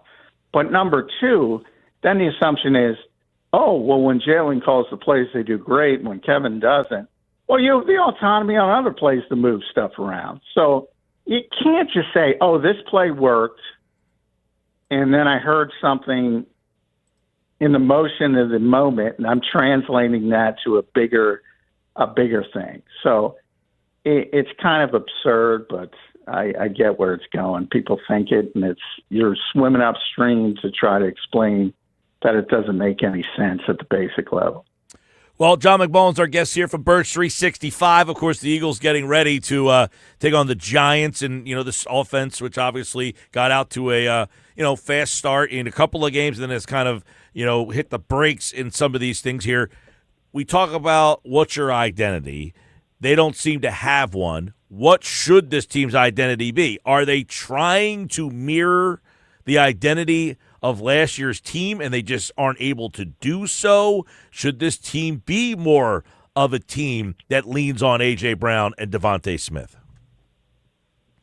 Well, in a lot of ways, Nick got that question. I don't know if it was this morning or when he was on WIP, but he got asked the identity. I can see his eyes rolling when he gets asked that question. I think they were trying to replicate what they were doing last year, if that's what people want to call an identity. It's such a strange team and what's going on. They lead the NFL in 3 and outs, but they also lead the NFL in red zone efficiency. When they do get a first down and they stay on the field, they have one of the most efficient offenses in the NFL. The problem is they have so many 3 and outs, and it doesn't conflate. Usually if you have a bad offense, you have a bad offense. Everything's pretty bad. You're not going to all of a sudden turn into Superman in the red zone. That's what the Eagles have done. It's a very strange team. Coming into the year, we've been talking about 3 years now. Jalen Hurts, the book on Jalen Hurts, and maybe authored by Todd Bowles, as he doesn't handle the blitz well. Well, this year he's killing people on the blitz, and when they play zone, he's not doing well. It is a very, very strange team, Mike, and it's very hard to explain. And that's the problem. They can't explain it in the building trying to fix it. It doesn't make any sense. Yeah. Other than, the one crutch they had last year, because they had a bunch of games, which I think everybody forgets, where they didn't throw the ball effectively, but it's kind of hidden in the shadows once they won the Super Bowl. The crutch they had last year was that offensive line and the running game. And they haven't had that this year. So I think that's the reason why it looks the way it looks so far. All right, John, you mentioned the offensive line. Landon Dickerson's not going to play. Probably a good thing long-term there. Do we think sitting him out that they can get him back to full health at some point, this ankle problem and everything else he's got going on? And then Nick was asked why Brett Toth is the guy there. Is there another option, or is he the best option? Yeah, I think he's the best option. I think Matt Pryor is sort of a right-handed player. Like, if it were right guard, I think it would be Matt Pryor. Right tackle, he can play, but he doesn't play as well on the left side, sort of an Andre Dillard type thing going on. Opposite, Andre was only comfortable on the left side. He seems only comfortable on the right side. I don't think Drew Kendall is ready to be an interior backup, so Brett Toth is the only guy really you can tap into at this stage. Remember, Miles Hinton and Cameron Williams are both on injured reserve. So, if things start to linger with Landon, because it's more than the ankle, it's also the knee, it's also the back. maybe when those guys come back, you have to start having those discussions about moving one of them to guard, try to replicate a little bit of what you had with Mekhi Becton, at least from a size standpoint, because those guys are obviously natural tackles. So maybe they go that direction. But right now for this game on Thursday night on a short week, I mean, it's Brett Toth or bust. Let's look at their defense, John. And well, real quick, you take a look at this offense and who they are and what they look like so far against this Giants defense. The Giants were supposed to have this good, young, active defense. It hasn't really worked out for them. But is this a short week against this defense? Do you expect the offense to be – this is not a good Giants team, so do you expect the offense – is this a get-right feel, or is this a night where you're like, listen, I know the Giants aren't very good, but this is not the right night to get right at, I should say. Well, the only thing really you can hang your hat on as a Giants fan is their talent on the defensive front. And in theory, you don't have Dickerson, so now you're talking about Dexter Lawrence, who hasn't played like himself early in the season. All of a sudden, gets to match up on that interior, which is now Brett Toth, a banged-up Cam Jurgens, and Tyler Steen, who's still sort of, finding his way. So, maybe a Dexter Lawrence can get going.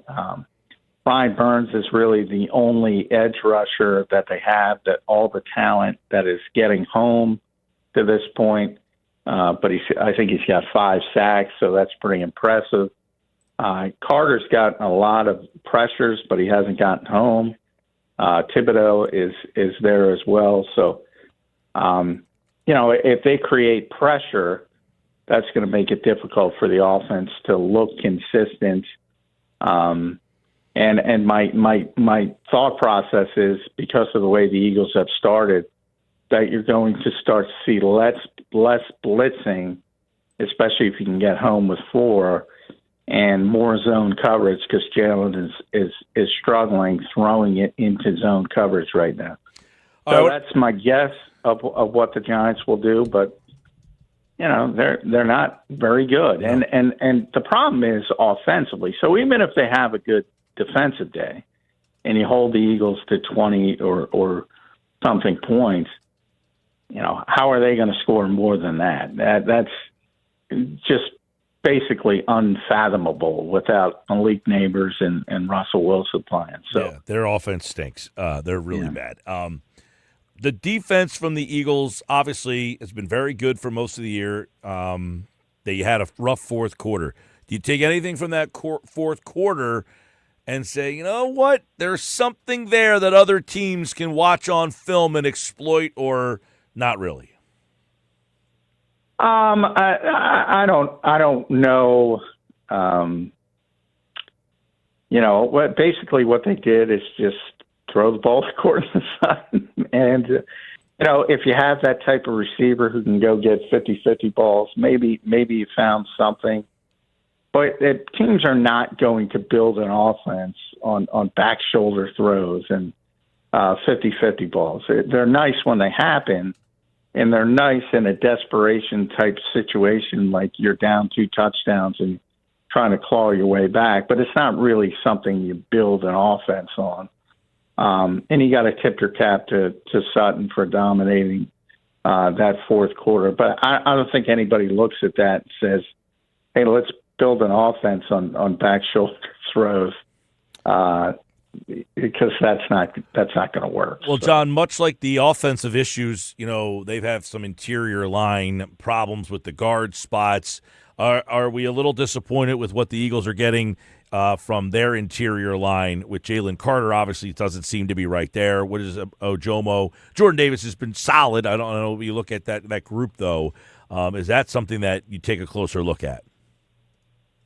Well, no, I mean, Jalen Carter showed up on the injury report today with a heel, so he's questionable. And anytime you got a short week, you got to keep an eye on that. But he's played well. It's just a matter of he hasn't gotten home, so I don't think people realize it. But, he's second in the NFL in interior pressures to Jeffrey Simmons. So it's not like he's playing poorly. but he is dealing not with the heel, but he had the shoulder. He's got the shoulder issue as well, so that's hampered him. I think Morrow's played really well recently after a bit of a slow start, and I think Jordan Davis has played really well early and then has slowed down a little bit over the past 2 games. But overall, I think that's clearly the strength of their defensive front, certainly more than the edge rushers. And I think it's a very talented group. But, until Jalen Carter gets right, it's not going to be as good as it was last year. By the way, according to some reports, Darius Slayton may not play in the game either for the Giants, or will not play in the game. He is out for the game. There's another that weapon. That might help him because he's not playing well. He's not playing well. So, sometimes when you have to throw a young guy in who's not playing, and they have Bo Collins, who's a rookie, and I'm blanking on the other kid that's supposed to play. But sometimes when you have to do that, sometimes it works out better because Darius Slayton was not playing well. So that could be a silver lining for the Giants. But and let's be honest, the major issue is the quarterback. He's not ready to play. They pulled the trigger probably too early because, Brian Daboll and Joe Shane are basically coaching and GMing for their job, and they have to prove something and, to keep their jobs. And it's just a bad situation with the New York Giants. Yeah, they're bad. And if you're out there and an Eagles fan and you're like, I'm a little worried about this game, that would be a big picture problem, that you're not all that confident that this Eagles team is going to be, making a deep run. So they should win this game handily. This is a bad Giants team. And you can listen to the game tomorrow night right here on 97.3 ESPN. Eagles-Giants renew their Turnpike rivalry. That's up at MetLife Stadium. John McMullen will have more on it tomorrow morning at 8 a.m. on the Jacob Media YouTube channel on Birds 365. All right, John, thanks, man. Thanks, Mike. John McMullen, everybody. Johnny Mac always here on a Sports Bash Wednesday night, taking you home, and he's brought to you by Boardwalk Honda. Shop their lineup of new pre-owned and certified pre-owned Hondas online, boardwalkhonda.com. By the way, the Dodger lineup is out. How about that? Dodgers proficient. They're saying, you know what? We don't need to hide anything. Dodger lineup tonight is Ohtani, Betts, Teoscar Hernandez, Freddie Freeman. Will Smith is starting tonight, and he's in the 5-hole. So he is back in the lineup, starting and hitting 5th. They had him pinch hitting in the middle of these games and hitting in the 9-hole. He is back where he normally would be, in the middle of their lineup. It is Kiki Hernandez in left, Max Muncy. So this is what happens when you start Nola. Now Muncy, the objective here could be Nola gets them to go to their left-handed lineup, and then you bring in Ranger. We'll see. We'll talk to Frank Close about that coming up in about 5 minutes from now. Muncy, Pages, Edman is batting 9th. So Pages 8 and Edman 9. That's a heck of a 7, 8, 9. Muncy, Pages, and Edman. Jeez. Yamamoto's pitching. And Will Smith will start for the first time in the playoffs. But they do not reshuffle the top of their order. They normally would hit Teoscar 4th and Freeman 3, but they're not doing it because they know Ranger Suarez could be in play here. So the Dodgers are not taking the bait in this one. Sports Bash Live, 97.3 ESPN. When we come back, Frank Close has your Phillies mailbag. And the Phillies' first pitch tonight, 9:08 on 97.3 ESPN. Your home for Phillies playoff baseball. You're listening to the Sports Bash with Mike Gill. And if you're not down with that, we got 2 words for you. On 97.3 ESPN and the 97.3 ESPN free mobile app.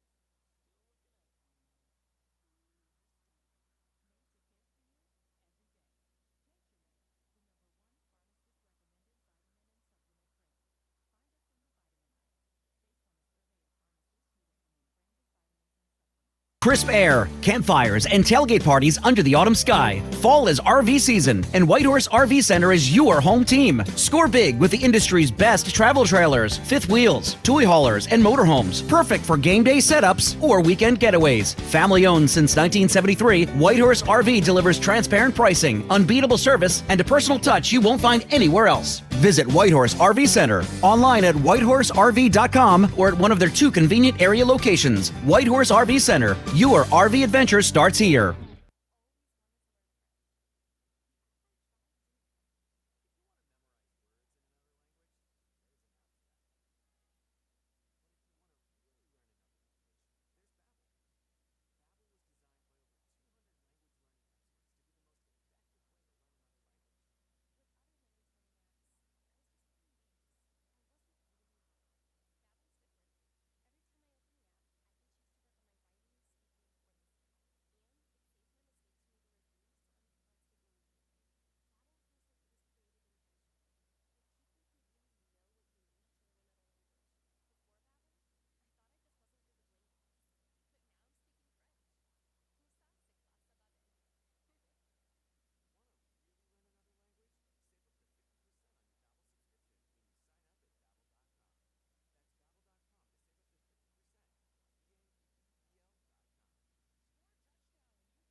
My perfect day has sand, salt water, and friends.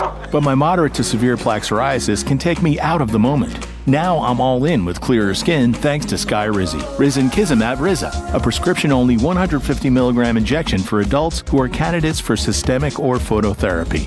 With Skyrizi, most people saw 90% clearer skin, and many were even 100% plaque-free at 4 months. Skyrizi is just 4 doses a year after 2 starter doses.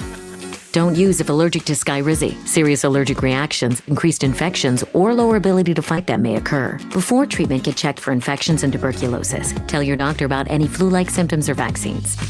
Thanks to Skyrizi, there's nothing on my skin, and that means everything. Ask your doctor about Skyrizi, the #1 dermatologist-prescribed biologic in psoriasis. Visit Skyrizi.com or call 1-866-SKYRIZI to learn more.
Talking about guns with others might not always feel comfortable, but it could save a life. Here's a way to start a conversation.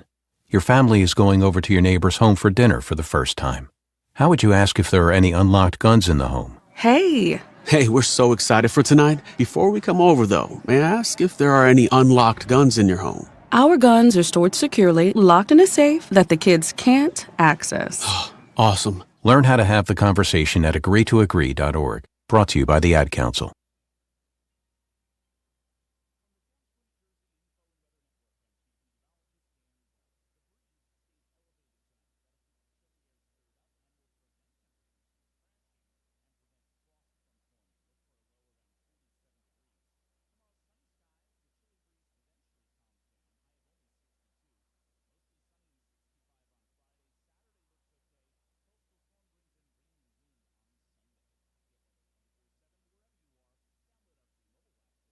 Looking to lower your energy bills and boost home comfort? South Jersey Gas has you covered with a no-cost in-home, whole-home energy assessment. Our energy expert will review your home's energy efficiency and provide a personalized report of energy-saving improvements. Plus, you may also receive energy-efficient upgrades like faucet aerators, smart power strips, and LED light bulbs at no cost to you. Don't wait to save money and energy. Schedule your whole-home energy assessment today at sjgsaveenergy.com or call 201-690-7897 today.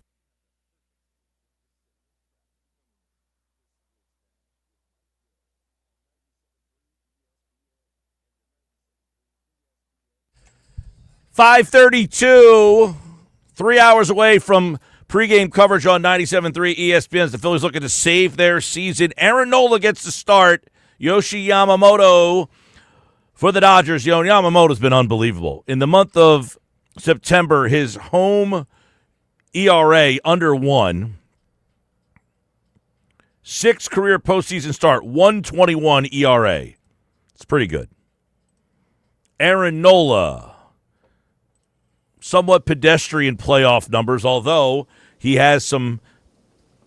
3 years ago today, he threw a shutout against the Cardinals.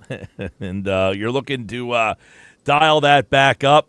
Let's bring Frank close in, 97.3 ESPN.com. Frank, let's start with that. Why Nola over Suarez, and are you surprised by this? I think I was surprised. I mean, it seemed to me that the left-handed pitching was doing pretty well against the Dodgers, but, trying to figure out how they came to this conclusion, I think it has a lot to do with what you were just talking about a little while ago. Perhaps they want Nola to get some of the righties out of the way early and then turn it over to Ranger Suarez and mess up their right-handed facing lineup that the Dodgers put in place, because certain players like Max Muncy don't fare very well against left-handed pitching. But, part of me thinks that this might have something to do with Orion Kerkering and David Robertson. Maybe the Phillies are trying to get some of those right-handed outs at the front of the game instead of going to the end of the game, where both pitchers really didn't get the job done in games 1 and 2. So perhaps that's what they have in mind. I don't know. Do they want to get him through Betts and Hernandez? Of course, Hernandez hit them pretty hard early on, right? So if they want to get through those guys once or maybe even twice and then turn it over to Ranger, I don't necessarily know. This is not the decision I would have made, but I'm trying to figure out what he was angling for here. So it will be Nola. The Dodgers put their lineup out already. It doesn't like they seem like they are prepared for an early exit here because they did not go with a lineup that they would normally use against a right-handed pitcher. Freeman would usually bat third and Teoscar would bat fourth. They did not change that. So they're anticipating Nola getting pulled from this lineup pretty early here. The Phillies lineup, I have not seen it out yet. Harrison Bader looks like a game-time decision, and if that's the case, and he does not play, I guess Nick Castellanos would play right field, Marsh would play center, and Kepler would go back to left field here. There's been so much that has gone on the last couple of days here, Frank, and, you take a look at this team down 2-0. What is everybody's looking at that bunt in the last game. Is that the play that stands out the most to you in that game the other night? It's hard not to make that be the decisive moment of that game, but, there are many questions that I consider when I'm trying to think about how the Phillies navigated through that. To me, their roster construction kind of set them up for that. And really, when you have 3 platoons and you take out all 3 players essentially to flip them over to the other side of the platoon, well, then you can't go back. You almost have to commit to sucking it up and letting the left-handed hitters face the left-handed relievers at the end of the game. And I guess the Phillies didn't have enough confidence in Bryson Stott to get a big hit, even though he has in the past against a left-handed pitcher. So I guess they felt they had no choice. But I can honestly say the people I was sitting with, I said, look, if Castellanos is still out there, he can't be bunting, right? So, and then right, you get into the – which, by the way, is the question in the mailbag, to bunt or not to bunt. That is the first question. I'm sure you had a lot of those questions. Yeah, I think that if you didn't have the pinch runner, then you couldn't do it. I mean, the Dodgers perfectly executed that play. However, I think a better base runner still maybe gets to third, and next thing you know, the Phillies have first and third with nobody out. Well, that's So, what, we had Hembo on yesterday. He was 100% against it, and I didn't like the call either. We also had former Major Leaguer Dave Gallagher on, who played in the majors, and said he didn't have a problem with the bunt being called. He didn't like that Castellanos was the guy that was on second base, so that's why. But, I talked to former coaches and managers. Some said they didn't like it. Others said that they didn't have a problem with it, that the Dodgers executed it so perfectly that doesn't normally happen, because if they don't execute the play, if the throw pulls Mookie Betts off the bag, it's first and third with nobody out. And you're talking about momentum. Now you have even more momentum with Blake Trinan, and it's first and third. Now they probably get him out of the game in that spot too. But we have seen bunts cause a lot of havoc for teams.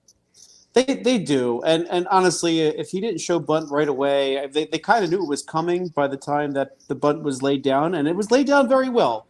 I mean, in terms of what Stott could have done, he could not have done that better. But really, without a real base runner at second base, I don't know how you do it, and I really don't like the argument that, well, you couldn't use Weston Wilson because maybe later Harrison Bader would hit and then he couldn't run. I mean, if that's your problem, you want to not win right now because maybe someday later you might decide to come around and win. I have a problem with that type of thinking, because Weston Wilson might have gotten to third. I think highly of Weston Wilson as a base runner. I think he would have done something different there. And you know what? If that means that you can't bat Harrison Bader in that spot, then let Brandon Marsh hit. I mean, he had a 3-run home run against the Dodgers last time he faced them on that game that clinched the National League East for the Phillies. Justin Robleski was the one who gave it up. He wasn't the one in, but you're assuming that Marsh isn't going to do anything either. So you didn't necessarily. If you execute that first play, then you don't have to feel so desperate to put Bader in, and then you could save him for later. He could have his Kirk Gibson moment later. Yeah, listen, to have Marsh face the lefty, that's the problem, right? They don't want that to happen. Well, then make a better roster and don't have 3 platoons. I mean, this is the problem with 3 platoons. You just wasted 3 roster spots, and then you had nobody left when it was time for the ninth inning to come around. They emptied out the bench because they flipped all 3 platoons, and you can't, essentially that's what they did. You can't do that. I think that you need at least 1 or 2 more of those positions to have a starter in it that you trust against lefties and righties, because the way the roster was constructed, and I heard you talking about it earlier. What would Tim Meza do in this series, right? Do you really need to have Tim Meza? Do you really need to have Walker Buehler and Taijuan Walker? I mean, I think Walker Buehler is the one you're going to go to if you need a long guy. So, even though, I get Johan Rojas is hurt, but what the heck? They have Justin Crawford, and he runs really, really well. So I feel like that. Or Stubbs. What about Stubbs?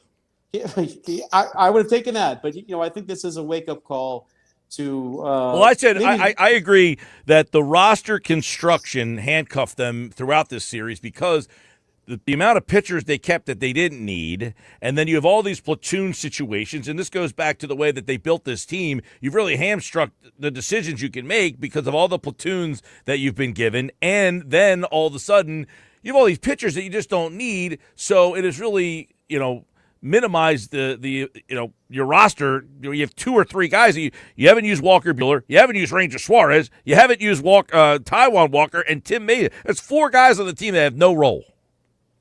Yeah, I agree with you 100%. And I think the mindset has been, well, okay, these guys, we owe it to them to put it on the roster. How about you owe it to the whole team to win? So I think that this is probably a wake-up call for the future, that you don't need all these pitchers on your roster for a 5-game series when you're gifted the extra off days as the Phillies have been, right? It's not usual that you have a day off after game 1 and a day off after game 2. So this was not necessary to have this many pitchers. And let's be honest too, if Ranger Suarez was available, then he could have helped bail them out if they needed to pitch somebody earlier. But this was just a really tough roster construction. I really hope to see them clean up some of that roster and have fewer platoons next year. Yeah, well, then obviously the post-mortem will be coming here soon, but a roster with too many platoons helped create this problem is what you wrote over at 973ESPN.com about the bunt play. The next question, let's see, here in the mailbag is has to do with, man, there's a long answer here. Ranger Suarez available out of the pen in games 1 or 2. Why did they not use him? Well, I think the need for Ranger Suarez is kind of negated by the fact that they have two lefties in that bullpen that are their high leverage go-to lefties. They have Matt Strahm, who has been that guy. Yeah, I know he didn't have the best of appearances in Game 1, but he's that guy. And then Tanner Banks is your other lefty who is another guy that has become a high leverage reliever. So when you have Christopher Sanchez and Jesus Luzardo on the mound, and then you have two others that can go behind them to get the lefties out, that there really isn't a need for a third lefty in Suarez at that time.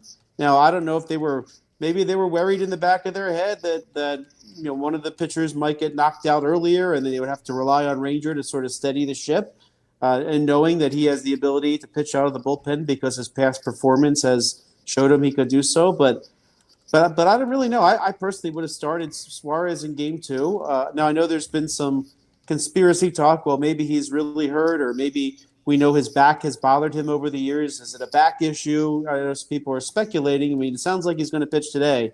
But I think when you have two lefties that are really good starters that went deep into the games for you, and you already have two lefties in your bullpen at the back end, you just didn't really need him. No doubt about it. I mean, Tim Mays is not coming in to pitch in any situation. None. There's not one. You're not saying, hey, we need you to get Shohei Ohtani out. I mean, come on. You're not calling on Tim Mays for that. So that guy was not needed. And then Taijuan Walker even has less of a role because we already know throughout watching the regular season, they have no faith in him as a bullpen arm. You're not putting him in the 6-4 game in the 7th inning, right? You're not putting him in a 3-1 game in the 7th. Like, the only spot you would use him, you didn't use him. He comes in the 6th. No, you gave that spot to Dave Robertson. You come in the 7th, I should say. Come in the 7th. No, that went to Dave Robertson. Come in the 7th the next night. No, that went to Kirkering. There's no spot where you would use Taijuan Walker in relief in any game unless you're losing 10-0.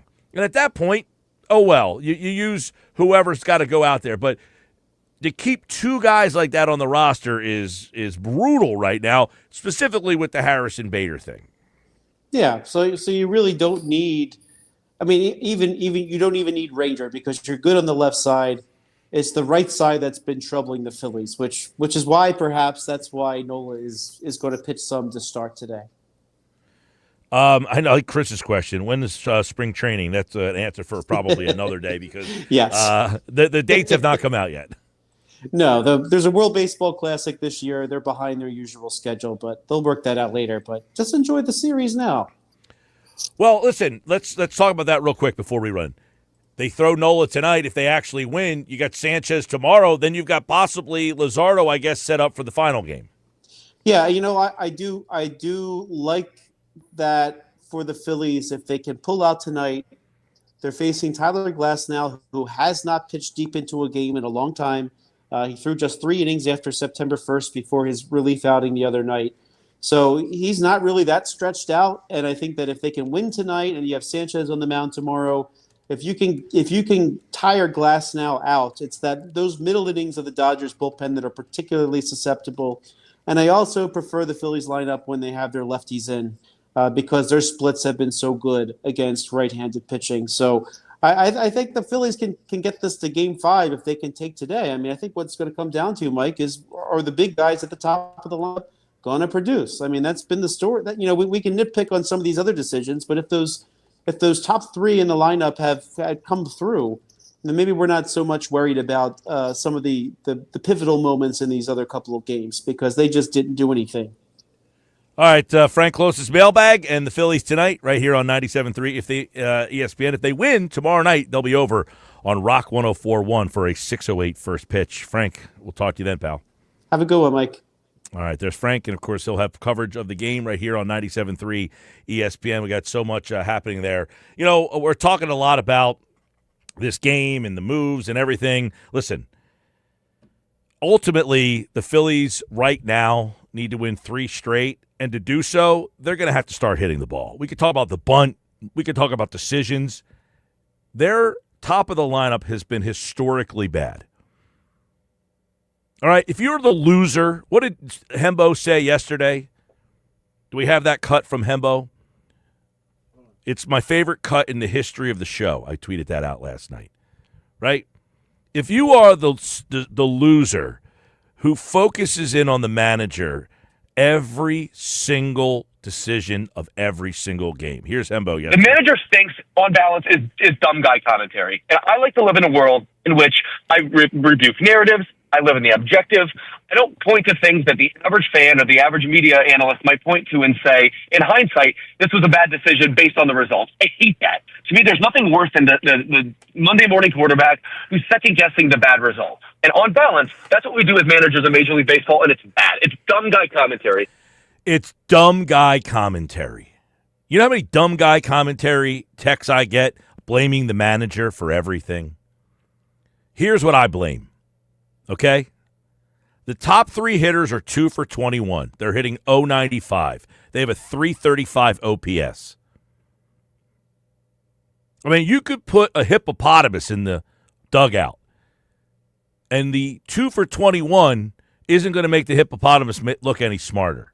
So if you think that Rob Thompson is the biggest idiot in the world, which many people that text in are, and as Hembo so eloquently put out there, dumb guy stuff. Commentary. Dumb guy commentary. So if you're the guy who texts in every single day about the manager, blaming the manager, dumb guy commentary,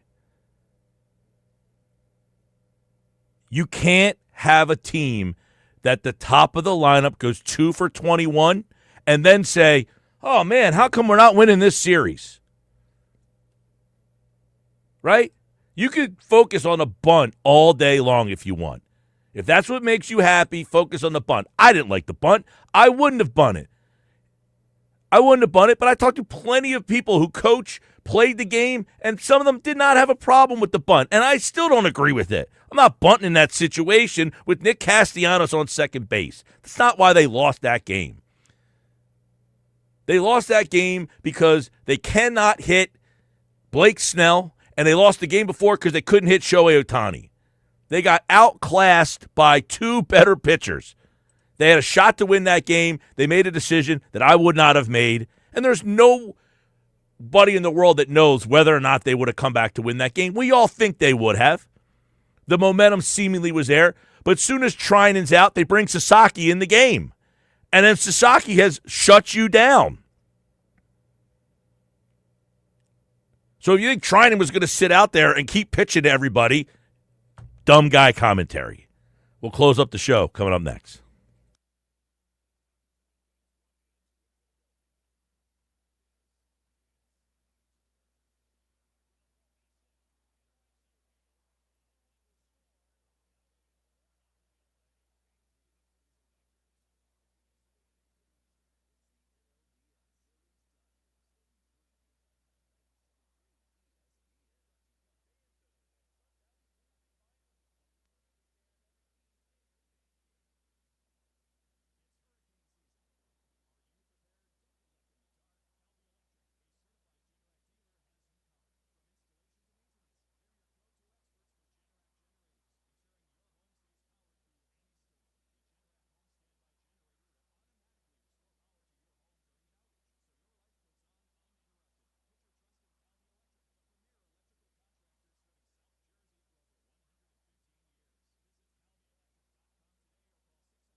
All right, there we go. Sports Bass Live, 97.3 ESPN. That'll do it for us.